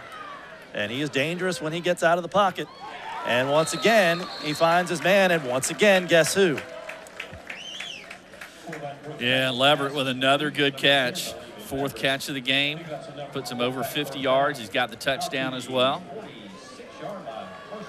Picked up of 11. Yeah, even when he was in middle school as a quarterback and in rec ball as a running back, everybody said with that height, eventually he's going to end up as a receiver. And they moved him there last year as a freshman, and so far it has really paid off. He's at the bottom of your screen now. And this time they'll go over the middle, and it's Collette. And if you're Lakeside's defense, what do? You've got Leverett and Collette, and you got to find a way for Cardulo to get back there and put some pressure on Pangle. You can't give him time. Those receivers are too good, especially on this field. Defenders aren't going to be able to keep up with them. You've got to get pressure on the quarterback. And Nathan's pointing out they're leaving the defensive back kind of on an island with Leverett one-on-one. Why not throw it up to the big fella? And trust me, I got a feeling they will probably try that at some point. Into Lakeside territory at the 44. If you're a quarterback, you love this offense. Drop back and throw the football. Almost picked off. Well, that one was in and out of the hands of the wide receiver. And he paid the price. Well, that was Jackson Smith. He made the heck of a catch in the first half. That one he was unable to hang on to. And Pangle, like a good leader, goes over and picks his kid up.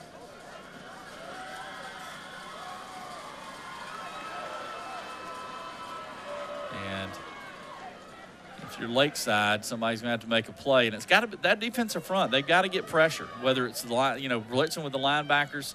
You got to get some pressure and put a hand in Pangle's face. You can't let him just keep. It's just like a shooter in basketball. You can't let him get comfortable. He wanted Leverett again. He'll check it down to Jackson Smith. And Smith inside the 30 to the 26. Yeah, he was finally tripped up, but not before it was a big play there. Number 22, Devin Gardner, a 5'11 junior, able to trip him up. But another good drive. 7-yard line. Yeah, another good drive brewing here for Greenbrier, and it's been through the air. They struggled running the football in the first half, so they said to heck with it. This is almost like a running game, though. Some of these short passes, you throw it short, let your receiver make plays.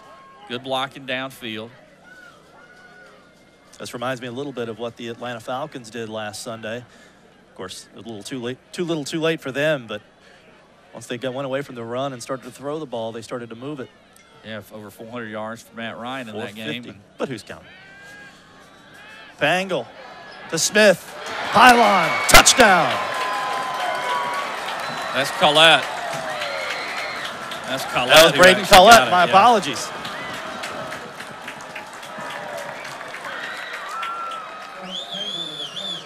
And Pangle, again, the luxury of being able to throw it up and let your receivers make plays. He throws it up. He knows Collette's got an advantage. And what a catch by Collette. And he's able to keep his feet in bounds on the score. Oh, man, what a turn of events with these last two drives for Greenbrier. This game was looking like nobody would even score, and now all of a sudden Greenbrier's up 13-0 as we await the extra point. Pangle with his 5th touchdown pass of the season. And this one is blocked by the Panthers. Well, that might loom. You never know. Lakeside hasn't shown a lot of offense, but if they're able to get one in, make a game of this thing.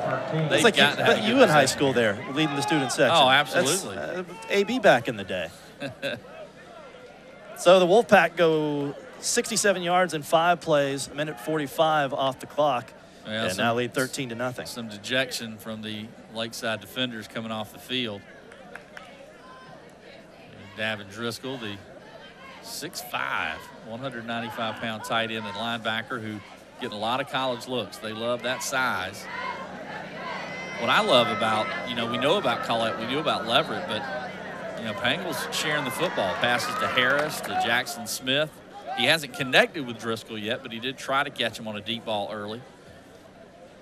Driscoll getting D1 looks in his own right. Yeah. Yeah, they love that size, like I said, 6'5", 195. That frame he's going to fill out. Virginia interested as Hawes will watch that one sail through the end zone. Don't forget, at the conclusion of tonight's game, we'll name our McDonald's offensive and defensive players of the game, and our newest feature this year on Game Night Live, the Powerade Play of the Game. Well, this is a huge play, or a huge series. Now, let's see if Lakeside, remember at the end of the half, they brought in Hawes and put him kind of in that Wildcat formation. Let's see if they do that. Hawes was effective running the football, but he was effective on those jet sweeps with Wright at quarterback. Looks like. See who's going to be in there. Looks like Wright is back. Yeah, Wright's back in there. But again, the speed of Hawes mixed with the running inside of Hutchinson is what you want. This time they're going to go to Moody, who's also got some speed. Look at Hunter Moody. Shows it off there across the 30, pickup of 11. Oh, nice run by Hunter Moody. Don't let that size fool you, man. He's a tough customer. And Moody picks up the first down. And that's what Lakeside wants. Run the football. You can't eat up as much clock now because you do need to, you got to get some scores here, but they've been doing their damage on the ground.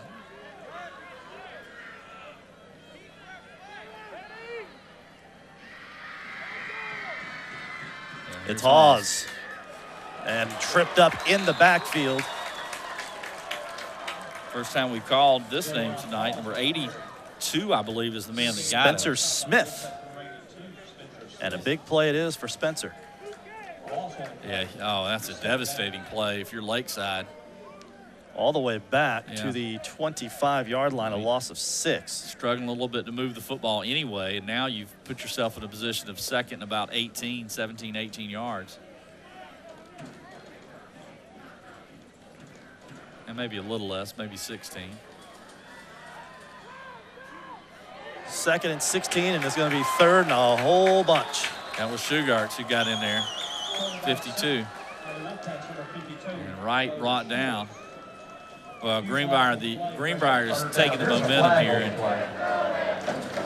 the flag is going to, there's a flag down. I think it's going to be against Lakeside as well. Oh, boy.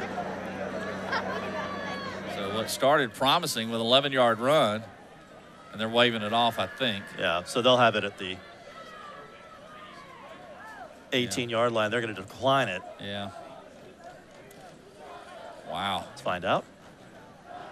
Offense number 51. Penalties declined. Third down. Well, they have got to get 22, 23 yards. Yeah, 23 yards. Need to get to the 41-yard line. And if you don't get some yardage here, you're punting from deep in your own territory and giving this Greenbrier offense the football back. Not what you wanted. They need to go almost to Lincoln County to get a first down, and they're going the wrong direction. Oh, boy. Wow. Almost picked off Khalil Emery. That would have been a backbreaker. He had the touchdown saving tackle last week against Harlem. Almost had a pick 6 here. Well, I mean, this was almost a ball game here. If they take this into the house, this one's pretty much over. It's still a bad position for Lakeside. They're going to punt from deep inside their own territory. Yeah, Smith the ball. Got to get a good punt off. Matt pointing out maybe the play of the game for him, and he's right. They've got to get a good punt off here to give their defense a little bit of a break. And they do. Oh, Collette does catch it, but still, Greenbrier's going to have it at the 46-yard line, 1st and 10. Of Lakeside. Yeah. But a good punt by the Panthers. Because that situation could have been a whole lot worse for Lakeside. Greenbrier will take over. 1st and 10 at the Lakeside 46-yard line. 8:47 left to play in quarter number 3. If Greenbrier doesn't turn the football over, I don't know how Lakeside's going to beat them. You know, they're going to have to create something. Stripping the football, penalties, turnovers, something. They're going to have to hope Greenbrier shoots themselves in the foot a little bit because they haven't been able to stop this passing game the last couple of drives. And their offense has really sputtered, you know, trying to move the football.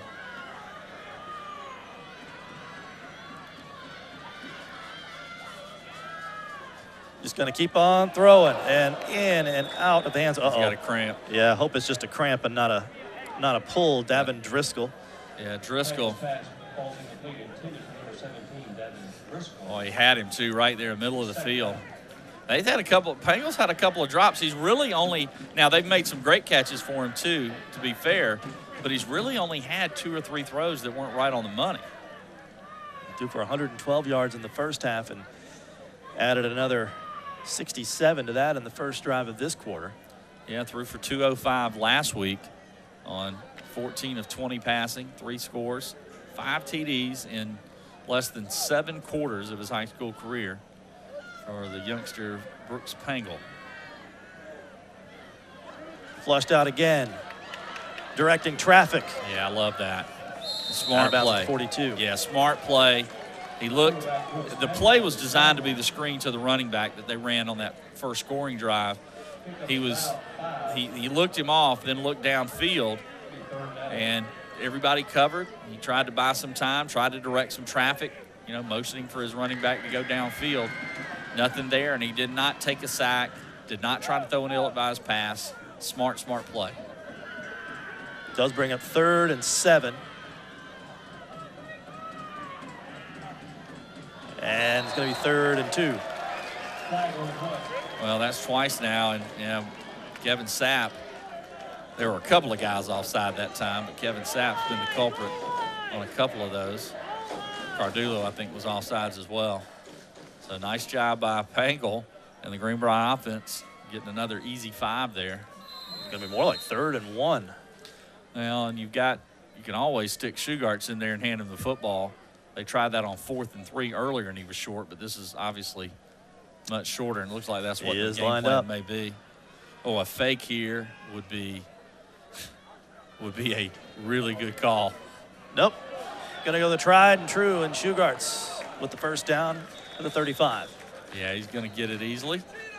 If they had faked it and throw the ball downfield, that would have taken some intestinal fortitude. Well, you had 2 chances, though, really. You know what I mean? It's 3rd down. You had a 4th down as well. Pickup of 2 for Shugarts. Yeah, safe, smart play, though. Shugarts easily gets the first down. And Lakeside's got to come up with a play. Somebody on that Lakeside defense, Cardulo, someone has got to step up and make a play. They have not been able to get to Pangle tonight. 3 wideouts to the right. Pangle has not hit the turf. You can see, or unless they gave him a new uniform at halftime. He has not been on the ground. Plenty of time again. It's Leverett. Dives ahead, close to another first down at the 26. Greenbrier is taking the momentum and the wind out of the sails a little bit for Lakeside. I don't know, maybe even a timeout. Just talk to the guys and get them, fired up here. Shugarts did a good job keeping Cardulo out that time. They got to do something to turn the tide here, or this one's going to get out of hand. I mean, you're already struggling to move the ball. You do not want to go down 3 scores. Greenbrier players trying to figure out what the play is here.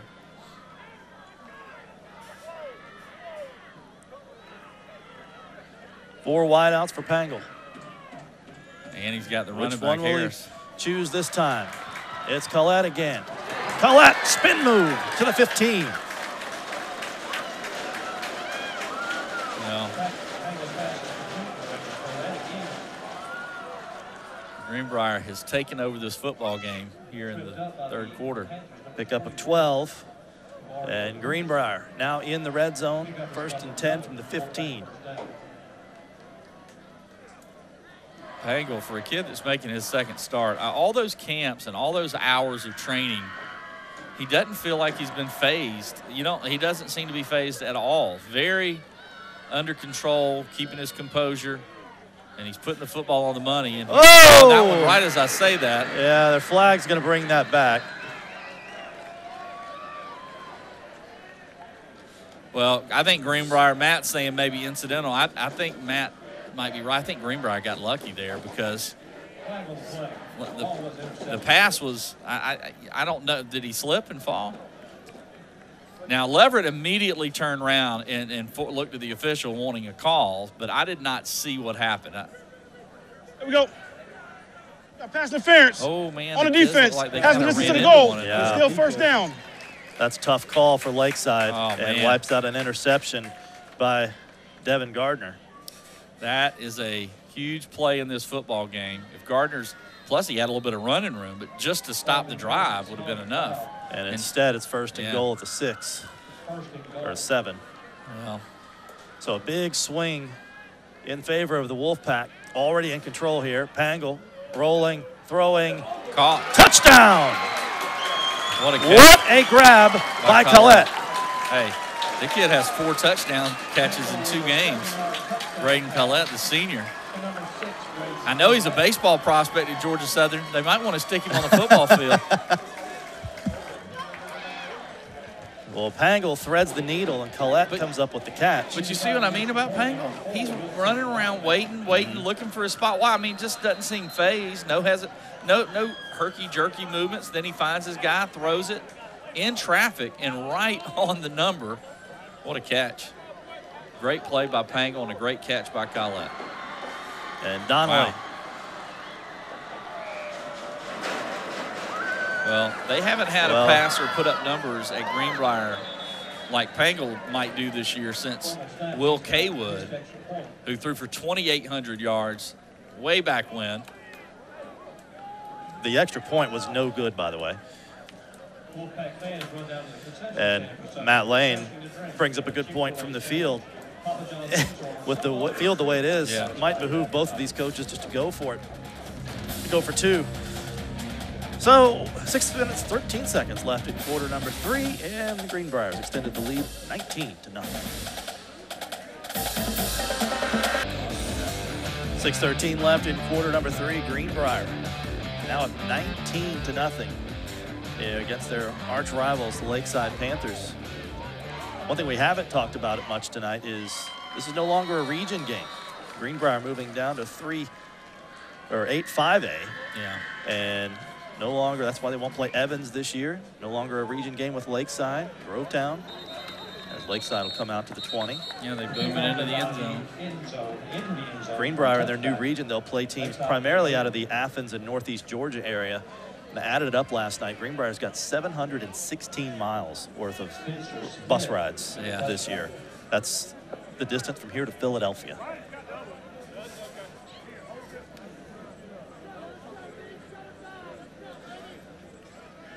Well, AB, we're in the 3rd quarter. You know what that means? It means I get embarrassed. Actually, what am I, 2-1? You're 2-1, okay. Yeah. Time for the Stump AB trivia question. Back in the year 2000. Okay.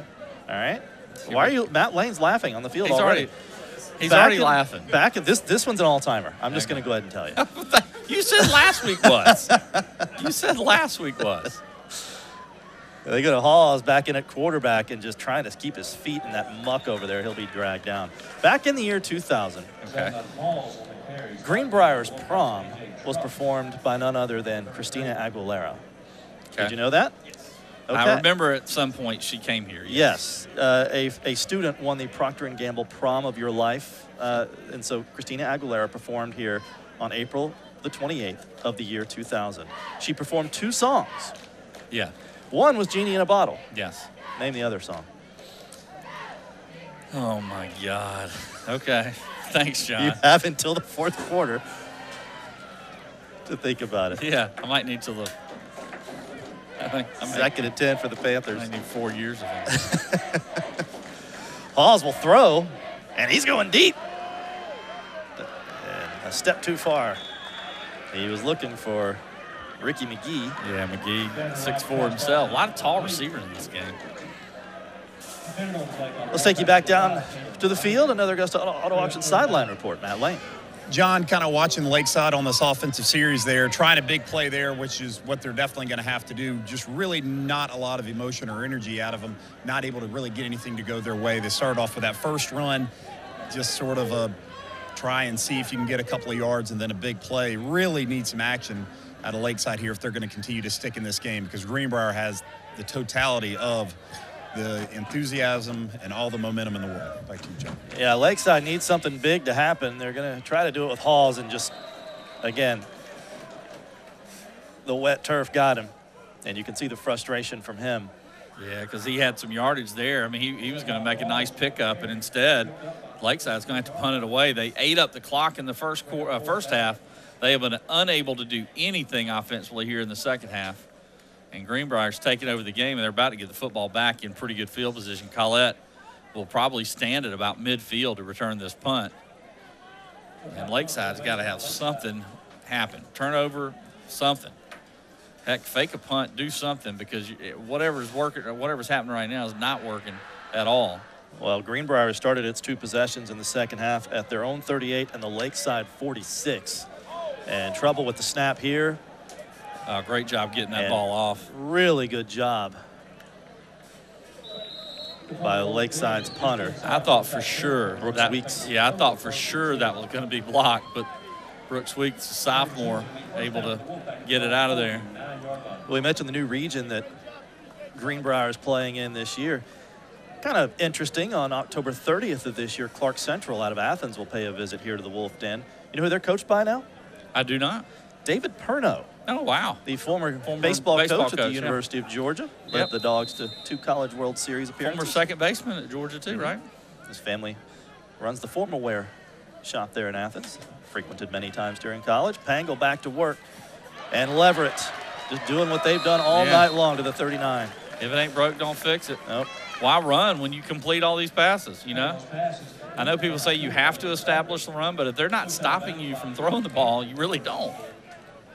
And again, that clean uniform of Pangles is a real key tonight. They have not been able to get to him and put him on the ground or get in his face and stop any of his throws. Think about it. Every throw he makes, John, he's got nobody near him. He's able to, he's rolled out some, but no pressure really at all to speak of from this 3-man front. They're playing back. I think they need to bring some linebackers and blitz. You know, you're already giving up passing yardage anyway. Leverett picked up 12 on first down. And here's Pangle on the run again and gets out of bounds and again stays clean. Yeah, most pressure they've gotten to him there. That looked like, let's see who got to him, number 20, or chasing after him was Kevin Sapp again. It's almost like Leverett and Driscoll were saying, no, I'm catching this one. No, I'm catching this one. They almost look identical. Driscoll's a little bigger, but keep in mind he's a senior. Well, Lakeside's got some interesting challenges in its own region this year with the COVID problems in the metro Atlanta area. Heritage and Rockdale County decided they're going to play in the spring, and that takes away 2 region games for the Panthers. Yeah, I'm just wondering who they're going to play in the spring. Each other, I guess. Ask the Big Ten. Well, Evans is just hammering Harlem right now. 35-zip. A little bit of a surprise that it's that lopsided. 44-0 Washington Wilkes over Cross Creek. Aquinas hammering Jenkins County. 28-0. 28-3. Real impressive win for Augusta Christian over Heathwood Hall, or at least they lead right now. Thompson trying to get back in it with Washington County. That one's tight, 14-7. Waco leads, and Augusta Prep has taken the lead on Glasscock County. The Prep squad, who went 0-10 last year, trying to go to 3-0. They lead 21-13. And Augusta Christian also, I think they're trying to go to 4-0. And if you think about Augusta Christian last year, I think that equals their win total of last year, if I'm not mistaken. You're right. So, and they've got that great player in Zach Blackwell, who is outstanding on both sides of the ball, but especially running the football. Well, he put on a show for us in week 1. We had technical problems, and nobody saw it, unfortunately. Yeah. But the 60-yard touchdown and a 70-yard touchdown. The Spartanburg Spartanburg Christian's defense had technical problems too. They couldn't stop Zach Blackwell. I thought it was some of your and my best work, though. Hey, I agree. So coming out of the Georgia Department of Public Health timeout, Greenbrier faces 2nd and 10 from the Lakeside 39. We've got a correction on a score we'll get to in a moment as Leverett catches the screen, and he's got running room. And he'll have another first down out of bounds at the 25.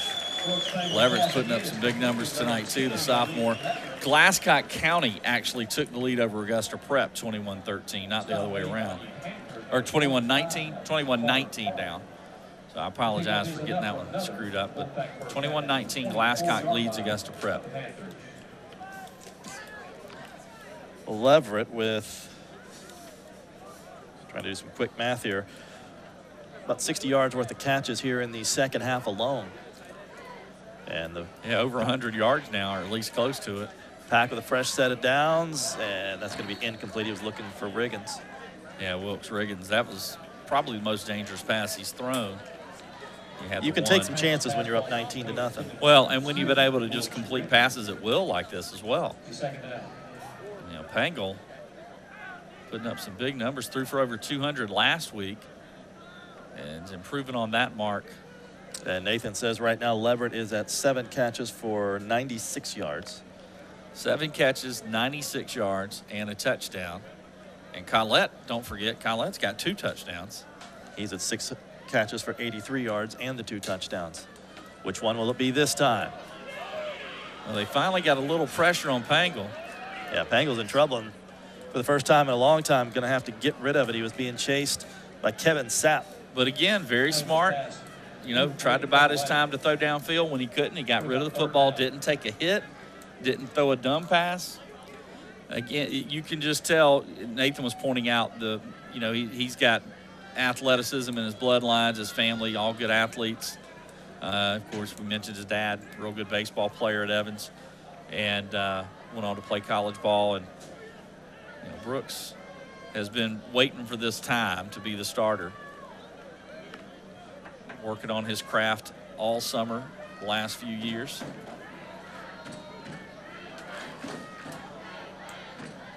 Third and 10.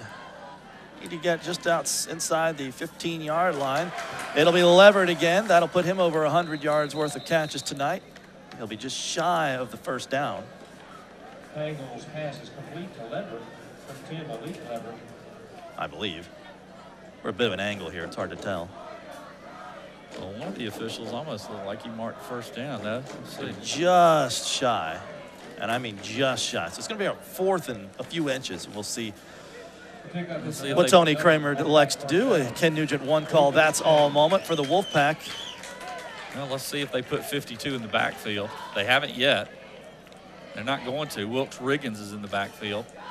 And they're in the shotgun. I think they do hand it to Riggins, though. Well, you know what? Oh, they flipped it. Yeah, they went ahead and gave him the first down, so it doesn't matter. Now Pangle with a fresh set. Flag flies. Yeah, it's going to be holding the first one tonight. Oh, and Pangle might take a hit. Well, anytime you have Wait, that that's much time. Is that intercepted? I was blocked by. Pass was intercepted. Hey, start another text. Well, Start another text. I was screened by a hole here in the press box. Well, yeah, you can't blow the play dead, though. When the ball is in the air. Man, if I'm Lakeside, I'm saying, wait a second, we intercepted the pass. Well, I'm sure Steve Hibbets is making that point on the opposite sideline. And they're going to say incomplete pass. Wow. Well, I get that it was a call, but you can't blow the play dead. They keep going on the play. Here we go. And he throws the football, and the kid looked like he caught it. I didn't see who made the catch, but we didn't get the look downfield. But oh, wait, it does look like the official's saying Pangle. So Pangle stepped out of bounds. That's why the play was dead. Negates anything that happened in the end zone. There you go. So that makes more sense. Good eye there by Nathan to spot that. That's why we pay him the big bucks. So after all of that, it's going to be 2nd and 17 from the 20. A loss of 7. Going to go back to Leverett. And stood up. Third down, and boy, this is a huge play. You cannot give up a first down here. You would, again, assume it's 2-down territory for the Wolfpack. Yeah, it is. This is a big play, third down. You want to keep it, make it 4th and long. You got to get a stop here. You assume they're going to throw the football. They've had so much success, but Greenbrier also now wants to start looking at let's run some clock, I think, too. They've run 3 minutes off the clock in this drive, or on this drive. So they need 15 yards, got 2 downs to get it. And Lakeside basically playing for their chances here. Pangle flushed, flag flies. He'll go out of bounds at the 15, catch the call. Might be holding, and again, if it is. There is a flag on the play. Might be the first hold on the Greenbrier offensive line tonight.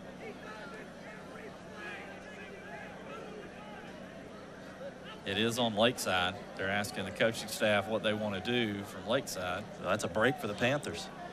Holding. Offense. Still second down. And see, I was thinking it was third down. I lost it down there. So they're going to back them up. Yeah, marker says third down. The official said second. I'm almost positive it was almost third. Positive it's third. Yeah. Going to be third and a long way. 5, 10, 15. How long? Third and 32.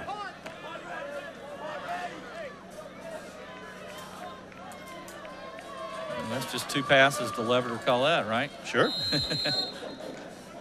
Lakeside certainly hoping not. They've got to turn some things around here in the final quarter. Under a minute to go here in the third. Pangle. And they're going deep. Wants a whole bunch of it. He's got him. And he's got his man in and out of the hands of Driscoll. Yeah, Driscoll has been just off tonight on a couple of throws. And that's you his can second see drop. His reaction.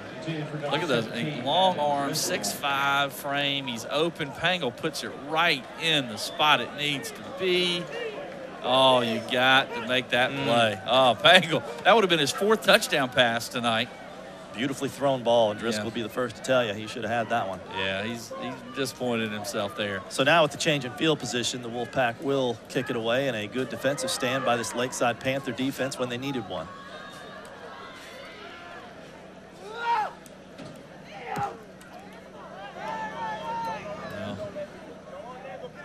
And here's the problem. This ball's going to be different for Lakeside. The ball's going to be down inside the 5. Gardner will just let it roll dead at the 4. So good news, Lakeside, you got the ball back. Bad news, you got to go 96 yards. There's 36.4 seconds left here in the third, so we'll keep it right here. Don't forget, coming up at 11:35 over on WJBF News Channel 6, all of your scores and highlights from tonight's action. The last night of just Georgia. Next week, South Carolina gets started. Football Friday night, Brendan Robertson, Colin Cody. 11:35 over on WJBF News Channel 6. And next week, the SEC gets cranked up, John. Don't have to tell me. Dogs and hogs in Arkansas. And then it really gets interesting when Auburn and Tennessee come to Sanford Stadium the next 2 weeks. Oh, yeah. I kind of like this SEC-only schedule. Don't have to worry about the, I don't UTEPs know. of the world. I don't know. The Notre Dame trips are pretty cool. Well, that's true. I'm talking more about the UT Martins. Oh, I got you. And Lakeside just trying to make some room, get out of the shadow of their goalposts. I wish we could play some UT Martins. I wasn't going to bring. I don't know if we can beat anybody else. Wasn't going to bring it up. Oh, that was ugly. That first game, Florida State losing to Georgia Tech. Well, just remember, Nick Saban lost to Western Kentucky his first year at Alabama. That's so hard to believe. It's so hard to look back on that and think about it. Alabama. People forget Alabama had some down, lean years. Oh yeah, and went through a bunch of coaches. They did. In the 80s and then again in the 90s. And then they brought in Saban. Boy. That's going to do it for quarter number 3. Greenbrier adds to its lead. Wolfpack lead 19-0. 12 minutes left. Well, Lakeside needs to make something happen. They trail 19-0. Impressive showing by Greenbrier tonight on a muddy track. Panthers will be 2nd and 10 from their own 4. Looks like a new quarterback is in. Indeed it does. And they're going to go to Hawes. And he'll bring it out to the 6-yard line. Yeah, took a hit at the end of the play from Dally. Thomas Dally. See who's in there at QB now. That is that 14? 14. Yeah. Checks roster. Noah Story, a freshman, 6 foot, 155 pounds. So we don't know if something happened to Gavin Wright or if they're just trying to change things up a little bit, but it will be Story. Yeah, Story was outstanding. I want to say last year, though, he was at Evans Middle School. But outstanding as a middle schooler. They need 8. They are going to let him throw, and it is almost picked off. Yeah, threw it up for grabs, but he had some receivers there. I don't think a couple of receivers knew the ball was in their area. Never really turned around and looked for it. And a quick 3 and out. Another for the quarterback Panthers. maybe coming in here. They've got a fresh, well, let me see. There you see the throw. Yeah, one of the receivers was looking. There you go. They turned around at the last minute. So the Panthers are going to have to kick it from under their own goalpost again, and Greenbrier might have their best field position of the night. Brooks Weeks is in a precarious situation here. Be careful. He's done a good job getting them off tonight, just a sophomore. And like you said, Greenbrier should get great field position. And Weeks gets it away again. And Smith had tough handling. First man didn't get him, second man did. That's about the best outcome you could ask for if you're Lakeside. I believe it was Hunter Moody on the coverage. Yeah, Smith caught it, almost caught it on a bounce. Had he caught it and been able to run cleanly, he might have had a nice return there. Instead, Lakeside does make the play and stop him at the 40.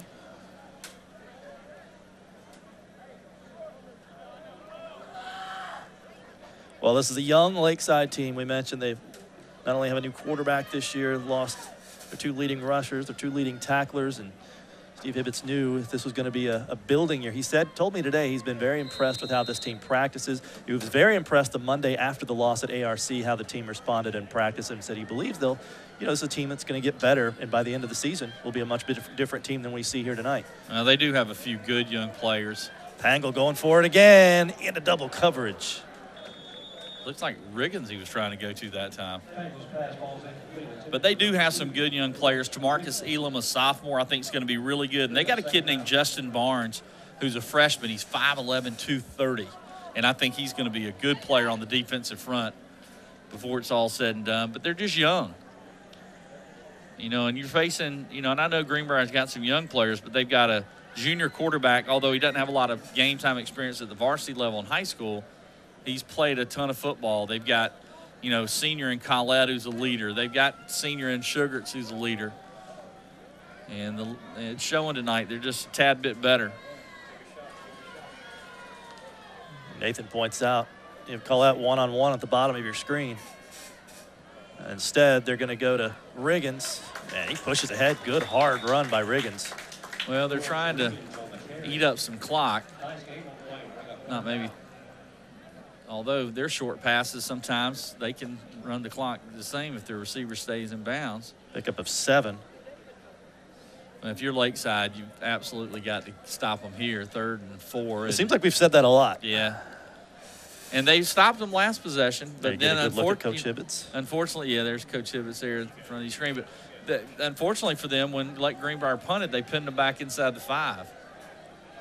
Again, you have Collette at the bottom of your screen. Looks like Pangle might be changing the play at the line. Well, he really is showing some leadership tonight. And there you go. First down for the Wolfpack, Khalil Harris. Top returning rusher for the Pack. And move the chains again and eat up some more clock. Well, Greenbrier's doing it the opposite way. Most teams run to set up the pass. They're passing, and now it's opening up some running lanes for Riggins and Harris.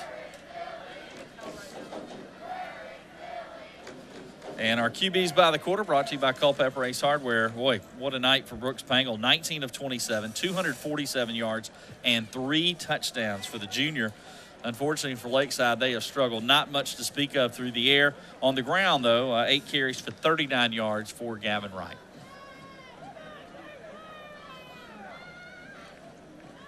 And again, another huge hole, and it's Harris. Close to another first down, about a yard short. Yeah, they're just content now. You're on your heels a little bit because you're so worried about the pass. And then they break free with Harris. 2 nice runs by him back to back. Into the red zone again for the Wolfpack. And I mentioned Justin Barnes earlier, the freshman defensive lineman. I think is going to be a good one here. And if I'm not mistaken, he is on the field right now. When you're a lineman and you're a freshman and you're playing at the varsity level, you're going to be a pretty good one. That time he got blocked, and luckily for him, one of the defensive secondary guys came up and made a nice play. That was a good open field tackle. I didn't catch the number, but might have been Gardner.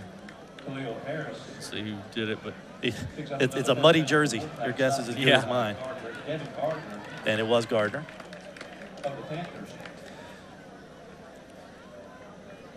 Well, and that will be good enough for another first down. So now 1st and 10 at the 14. That was pick up a 3. Trupp has come in on offense, tight end. He's 6'5". I mean, they've got some size, height-wise, especially for the guys they throw the football to. That's Trupp in motion. Collette almost reminds me of Tim Dwight. Could see that. Former Falcon. As Harris is hit hard at the 14. No gain. Bring up 2nd down.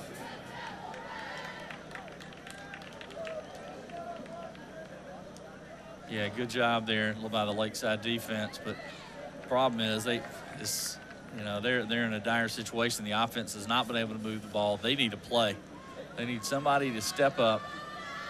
Sometimes it takes that just individual effort of one player to kind of turn the tide and get the momentum going, and they just haven't been able to get that one play.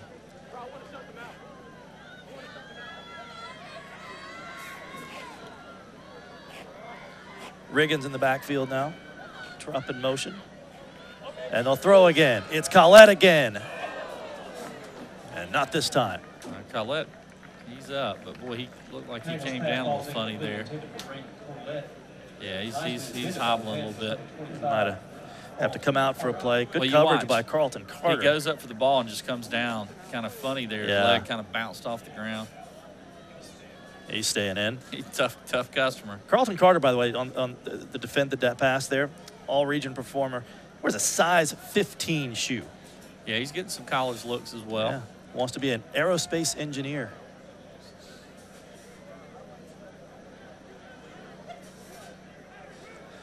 So 3rd and 10 from the 14.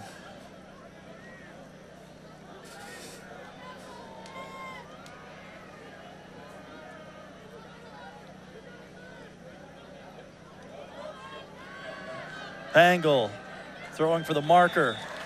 Got his man close to a first down, and it's Trupp.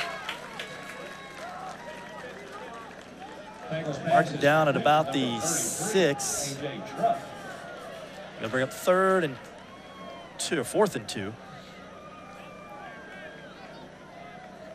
He came up just short of the first down. And 4th down. Wolfpack can 4th and maybe less than a yard. Just outside the 5.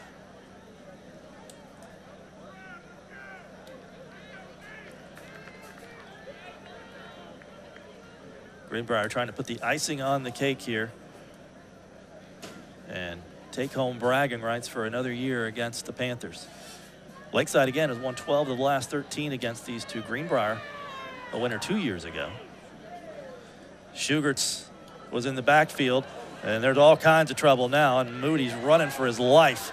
That's Riggins with it. Riggins, actually. Moody is number 2, just on the wrong team. Yeah. Trust me, they wish Moody was running with it right now. Lakeside will take over all downs. So they needed a stop. There's only 6 minutes left, but Lakeside will take any positive signs it can get at this point, and that's a good defensive stand for the Panther defense. And now they've got to get a big play. They need somebody to break one, some big play, whether it's Hawes. He has had the most, they've gone away from Hutchinson really up the middle. Hutchinson and Hawes, other than the one run by Wright, they've been the guys who've done the most damage. Because keep in mind, they were almost equal in yardage with Greenbrier in the first half. They had 107, Greenbrier had 126. But here again, it's another good news, bad news situation for Lakeside. Yeah, you get the turnover on downs, but you've got the ball at your own 9-yard line. Yeah, you're starting at your own 5 and you're 9, and Greenbrier's starting on your side of the field almost every time they get the ball. And they are going to leave the freshman Story in there at quarterback.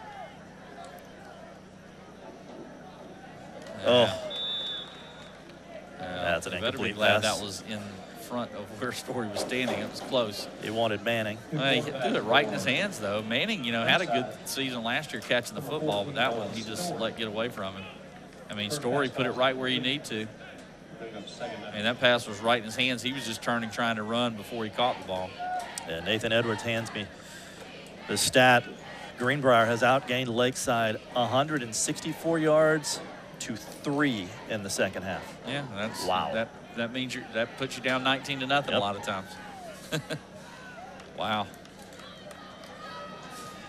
2nd and 10. We'll keep it on the ground. That might have been the kid I've been telling you about, the little sophomore Elam, that I think is going to be a good player here. To Marcus Elam. Yep. I think he's going to be a good one. 5'11", 181. Just a sophomore. The Lakeside runners stacked up by the Wolfpack. Had time to think about your trivia answer? Well, I might get lucky. I can only think of 2 Christina Aguilera songs, and one of them is inappropriate for a high school prom. So I may get lucky. I do remember this happening. I remember people that went. I mean, I remember it being talked. I even remember it being talked about on television. So like I said, by default, I may get lucky. I just know one other song that she sang. Story going to get, well, got out of the first tackle and couldn't get out of the second one. Brought down by Thomas Dowling. And you said Genie in a Bottle. That was one. Okay, I know 3 songs.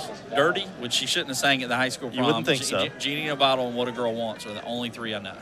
So What a Girl Wants. Nathan says What a Girl Wants. What do you? Nathan said it too. What's your final that's answer? What I'm going with. It's the only other one I know. The answer is? Do you know? Hey, yes. Non-sports. Love it. I did not think you would get that one. Well, I was really proud of myself. 100% luck, because like I said, I don't know any other of her songs that I can name. I literally can't name but one other one than those 2. And here comes, is that Smith? Yeah, Smith. Stop me if you've heard those, and the Wolfpack are going to have great field position once again. So Greenbrier, 19-0, in control with the ball and good field position. We return to Game Night Live. I'm just blown away that you got What a Girl Wants. Again, 100% luck. Wow. Greenbrier leads 19-0. The Wolfpack will take over at the Lakeside 28-yard line. And trying to salt this one away. The Wolfpack will move on to face Grovetown. In fact, we'll see these same Wolfpack 1 week from tonight, as they go over to Grovetown to take on the Warriors. Game Night Live next Friday night, 7:30. But still some business to finish up here. And Harris, again, nice spin move down to the 20-yard line. Yeah, nice tackle in there. Number 21 for Lakeside hadn't given up. DeMario Henderson, who's made some nice plays tonight. Lakeside will play its first home game next week. They'll be home with Effingham County. And they got to figure out a way to score some points. They've got 6 points in almost 8 full quarters.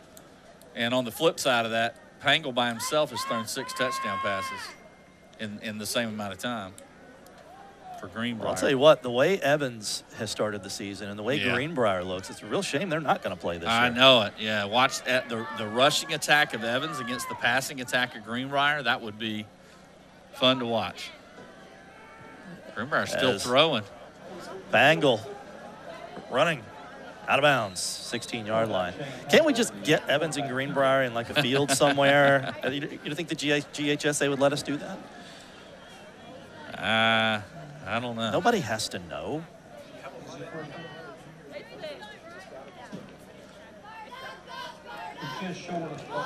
And clock is stopped.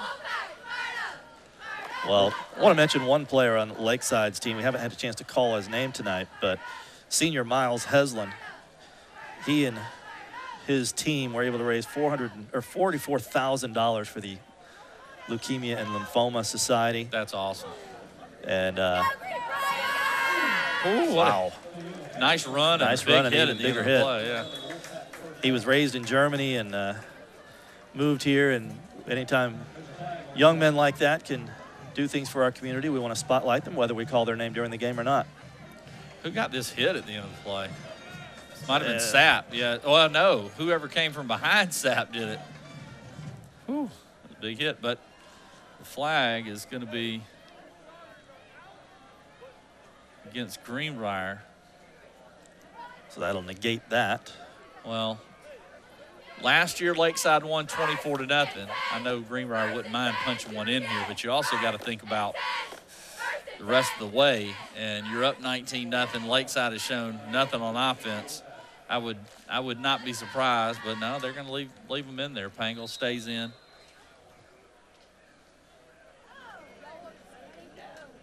Again, the backup quarterback for Greenbrier transferred and went over to Augusta Christian, Jeb Bradford. So Donnelly, who is the quarterback on the JV, I assume is the backup. He's also the punter. They draw Lakeside off again. Excuse me, that's the kicker. And yeah, but 56 in white, well, kind of in white and brown now, is the kid I'm talking about, Justin, who I think is going to be a really, really good player, Justin Barnes, and I think he's one of the players that might have jumped there. Just a night, man, I can't imagine being a ninth grader playing on the line of scrimmage in a high school varsity football game, but he's 5'11", 230. He's going to be a good player. They grow him big now. Yeah. Harris still on his feet. Good hard run for the first down. And there's some pushing and shoving at the end of the play and a flag down. Tyrone Manning might get the flag thrown on him. They were fighting for the football at the end of the play. And Manning, looks like maybe he shoved a Greenbrier player to the turf after the play. Yeah, there's some push. Yeah, they're pushing and shoving. Yep. You see at the top of your screen, and at the end of the play, Manning throws him down. They were both pushing and shoving, but the official, usually the last guy is the one they see. After the play, that ball, personal foul, unsportsmanlike conduct on the defense. Oh, it's on both of them. They did call it on both. And that's probably the right call. Sure. They were both pushing and shoving after the play.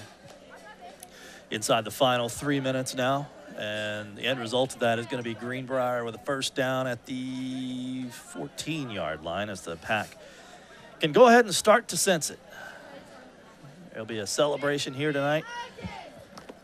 And it'll be it's only a 6-mile trip back home for Lakeside, but that's going to be a long drive back down Washington Road. Yeah, I mean, disappointing start of the season for sure. Shugarts, as the Pack just trying to keep moving the clock, moving the chains inside the 10.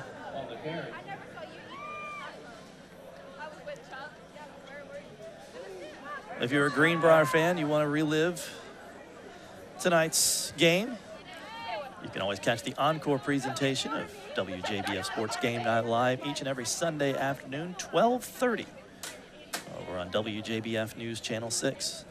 Good way to start your NFL Sunday viewing or your U.S. Open viewing. A lot of great stuff going on this weekend. College football. Still on his feet. Still on his feet. Half the players on the field involved in that.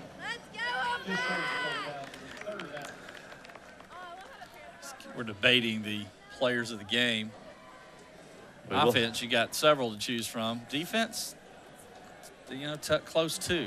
You could almost, you could give it to multiples. They're throwing a shutout.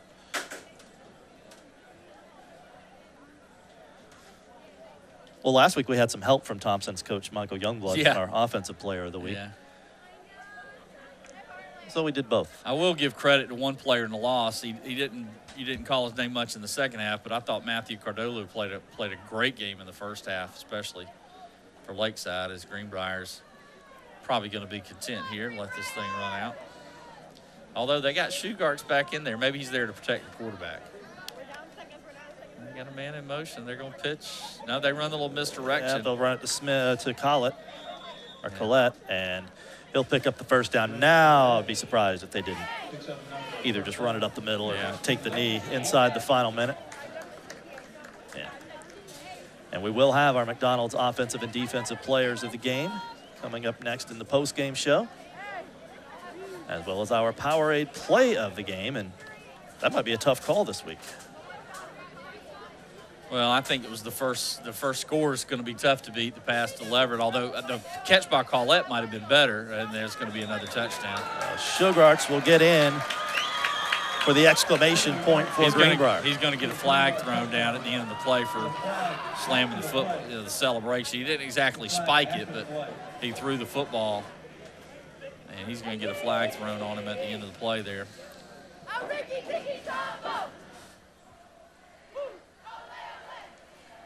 And if you're the freshman kicker, Donnelly, you're probably thinking, wait, Bo, I gotta kick this extra point. He gets the choice. Lakeside's going to probably take it on the kickoff, I would think. All of this is very academic at this point. Well, it was 24-0 Lakeside last year. It is 25-0 Greenbrier right now. Dead ball foul. Unsportsmanlike conduct. And it is unsportsmanlike conduct. Unsportsmanlike conduct on the scoring team. It'll be taken on the kickoff.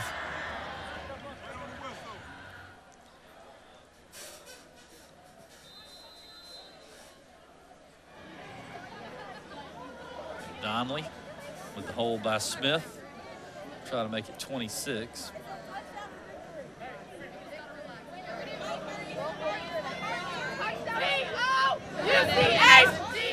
And he does.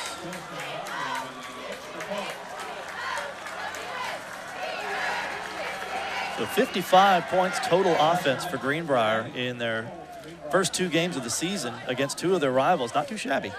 Yeah, pretty impressive start with a new quarterback, but a really talented group of receivers. And also credit that offensive line. They kept Pangle, gave him plenty of time to throw tonight.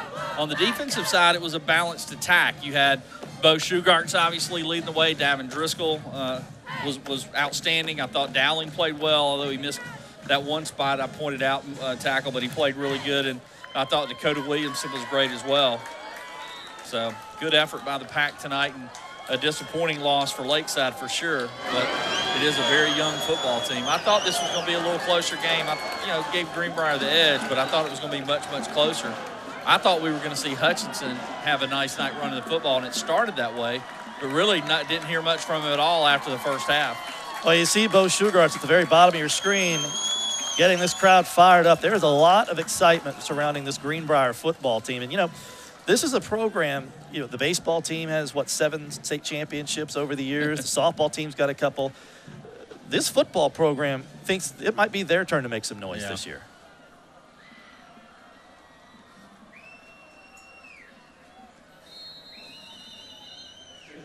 I know one thing, they're fun to watch on offense, and this was on a wet field with a wet football. Imagine dry, better conditions.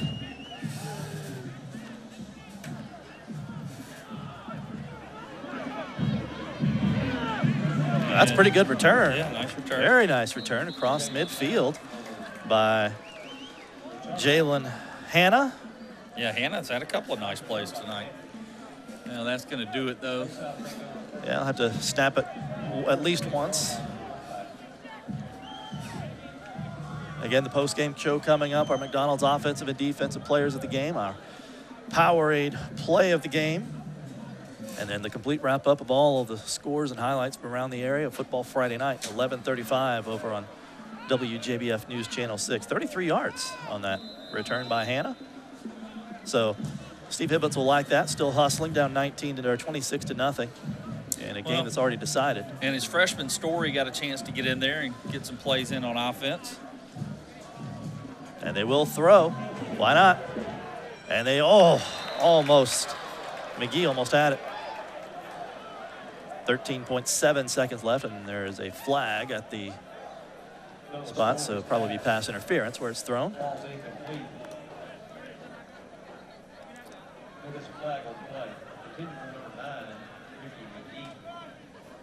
And if you didn't get enough of Greenbrier tonight, we'll have them for you again next week. The Wolfpack will be down William Few Parkway, taking on the Grovetown Warriors. Yeah, it'll be interesting to see. Grovetown's probably got a little better defense than Lakeside. A little bit more size up front other than Cardulo, but although Lakeside's defense, again, that drive at the end of the first half changed this whole game. And Lakeside Greenbrier just said, wait a second, we can just throw it every play. Speaking of, Story will throw, and almost a great catch made by Hanna. Yeah, Hannah's been a little bit of a bright spot, a couple of nice returns tonight. Steve Hibbets trying to get his younger guys some playing time and experience here late in this game. I tell you, for a 9th grader, Story can throw the fling football, it. yeah. But this night belongs to the Greenbrier Wolfpack. No doubt. And the student section is ready to let it rip. Huge night for Brooks Pangle and his receivers, especially Collette and the sophomore Malik Leverett, who had a great game.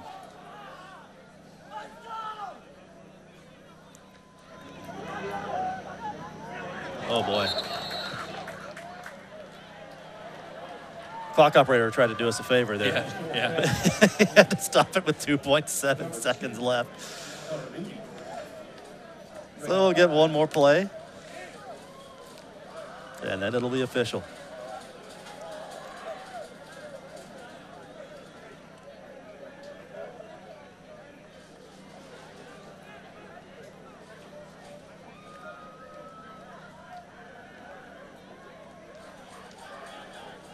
Final snap of the game, probably. Yep, one would think.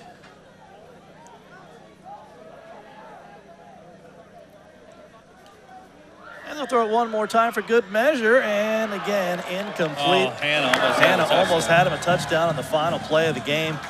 But much like everything else tonight, it went Greenbrier's way. The Pack is back. Greenbrier with an impressive win, 26-0 over Lakeside. Terrific night for Greenbrier. Again, it started a little sluggish. Both teams kind of feeling each other out, feeling the field out. But then that drive with 2:20 to go, Greenbrier got the ball deep in their own territory and marched the distance of the field. Ended it with a touchdown pass from Pangle to Leverett. And then the second half, they just completely dominated the football game. And you see no handshakes this year due to the COVID restrictions. You can tackle. Yeah. Just can't shake hands. So that'll do it.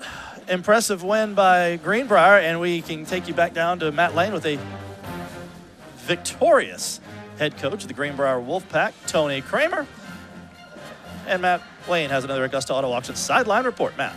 Thank you, John. That's right. We're on the field with head coach Tony Kramer from Greenbrier. Coach, tremendous effort tonight. Really got it done in the second half. How do you game plan for a game like this where you know it rained so much yesterday and the field, while in great shape, still has so much water on it? Well, I tell you, this kind of weather is an equalizer. But you know what? It just comes down to tackling and blocking and running, and our guys did a little bit better tonight. And I'm proud of them. They did a super job tonight. Really tried to establish the run early on the first drive and then just kind of took off passing the ball. I don't think anybody really saw that coming. Did you even think you'd be able to do it as effectively as you did in the second half, you know, given the field? Right. Well, we feel like we got some guys that can do some things on the outside, and Brooks does a great job. Brooks Pangle does a great job of getting the ball out to who needs it. And I tell you what, the interior guys on the defensive side of the ball for Lakeside were strong. They did a great job in there, and we had to take what they were giving us. And sometimes you throw the ball a little bit more than you want to, but you know, I can't say enough about how they executed. Oh, absolutely. Got to practice somehow. Can you, last thing, mention kind of how Brooks performed tonight, still early in the season? How'd you rate his game? Obviously, the scoreboard shows off pretty well. He did a great job. You know, like I said, we asked him to manage the game. He's still learning. You know, there's some things that we'd like to see him improve on and make some quicker reads. But you know what? You can't you know, say anything bad about you know, throwing a few and you know, just managing the game the way he did. So I'm proud of him, and I'm proud of the whole team. And you know, Lakeside, they're going to win some ball games. That's a tough ball team right there. The victorious Tony Kramer here at Greenbrier High School, blanking Lakeside tonight, getting it done. We thank Coach Kramer for joining us. Back to you, John. Thank you, guys. Yeah, Coach has a right to be happy. His team was impressive tonight. 26-0 the final. Post-game show after this with your McDonald's offensive and defensive players of the game as Game Night Live continues here on ETV. Back at the Wolf Den as the victorious Greenbrier Wolfpack continue to celebrate a 26-0 win over the arch-rival Lakeside Panthers. Time once again for our QBs by the quarter for the final quarter of play, brought to you as always by Culpeper Lumber Ace Hardware. Well, let's start with Lakeside, the visitors. Tough night for Gavin Wright. Wright ran the ball for 8 times for 39 yards. He struggled throwing the ball, and then his backup Noah Story came in and was 1 of 6 for 2 yards. The big numbers come on the other side from Greenbrier's quarterback Brooks Pangle, 20 of 30 for 255 yards and 3 scores and a little extra bonus here. In 2 games, the junior, 34 for 50, 460 yards and 6 touchdowns. That's incredible. Well, That's a good segue, AB, because it is now time to go down to the field and award our McDonald's offensive and defensive players of the game. Once again, Matt Lane. Thank you, John. That's right. We're on the field for McDonald's offensive and defensive players of the game. First off, I want to introduce a couple of folks from McDonald's. Mr. Bob, guest experience leader, and also Victoria Robinson, not only a manager, but also something that we're going to talk about, pretty neat thing, a Ray Kroc Award winner. So first off, Victoria, can you just talk about why it's important for McDonald's to each and every year support high school football?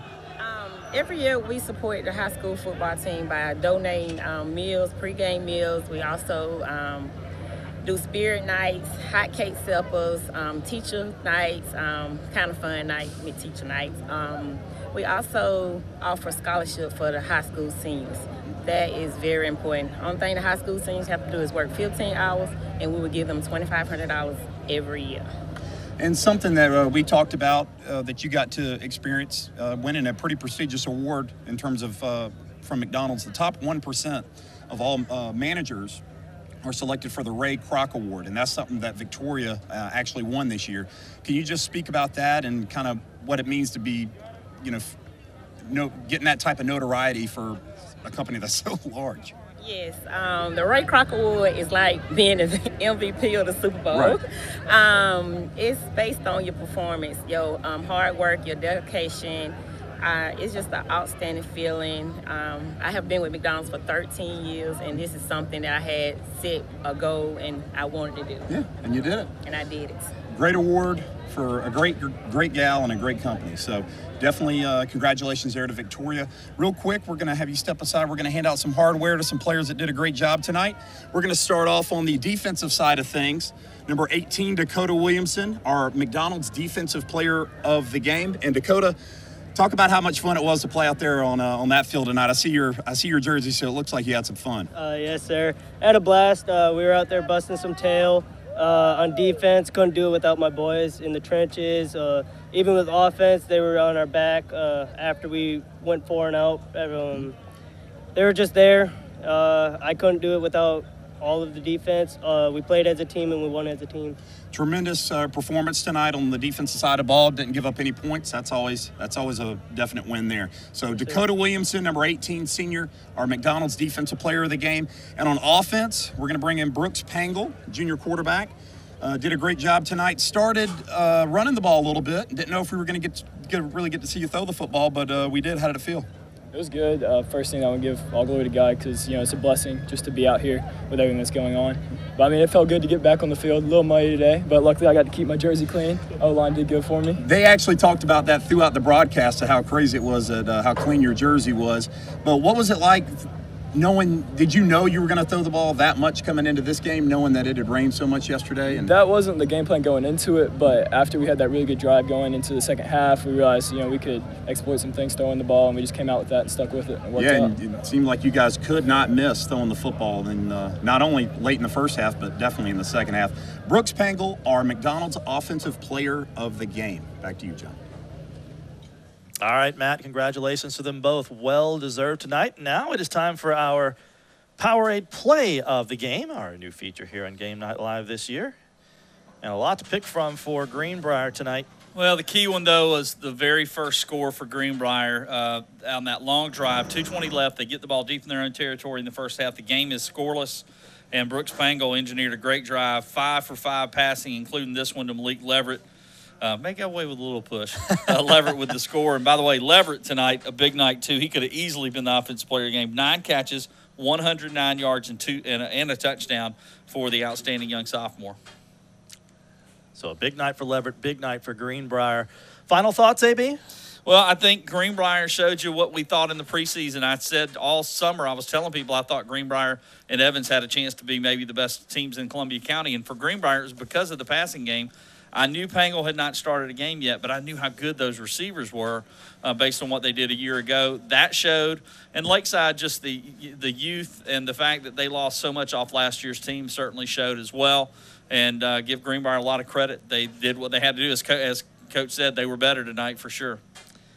Before we go, we want to thank everybody behind the scenes for doing all their hard work that they do in some awful conditions sometimes. Our director, Evan Garrett, replay Mike Ludwikowski, our graphics, Josh Recor. As you take a look at our Game Night Live sponsors, can't do it without them. Our audio man, Jeff Singleton. Our camera folks tonight, Antonio Richardson, Benjamin Mays, Reginald Mackey, and Hannah Brown. Field grip, Najee Williams. Runner, Will McKettrick.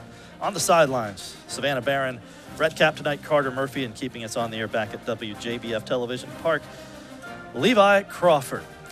Next week, we will see you with the same Greenbrier Wolfpack, or this same Greenbrier Wolfpack. I don't know if it's plural or singular. Either way, they'll take on Grovetown on the road next week, 1 week from tonight, 7:30 here on MeTV. You can catch the encore presentation of this edition of Game Night Live this Sunday at 12:30 over on WJBF News Channel 6. And, of course, tune in at 11:35 tonight. Football Friday night. Brendan Robertson and Colin Cody will wrap up all of the highlights and scores from around the area, including this one. That's at 11:35, Football Friday night over on WJBF News Channel 6. For Matt Lane down on the field, my broadcast partner, Ashley Brown. Once again, your final score, Greenbrier 26, Lakeside nothing. We will see you 1 week from tonight from Grovetown. Good night from Greenbrier.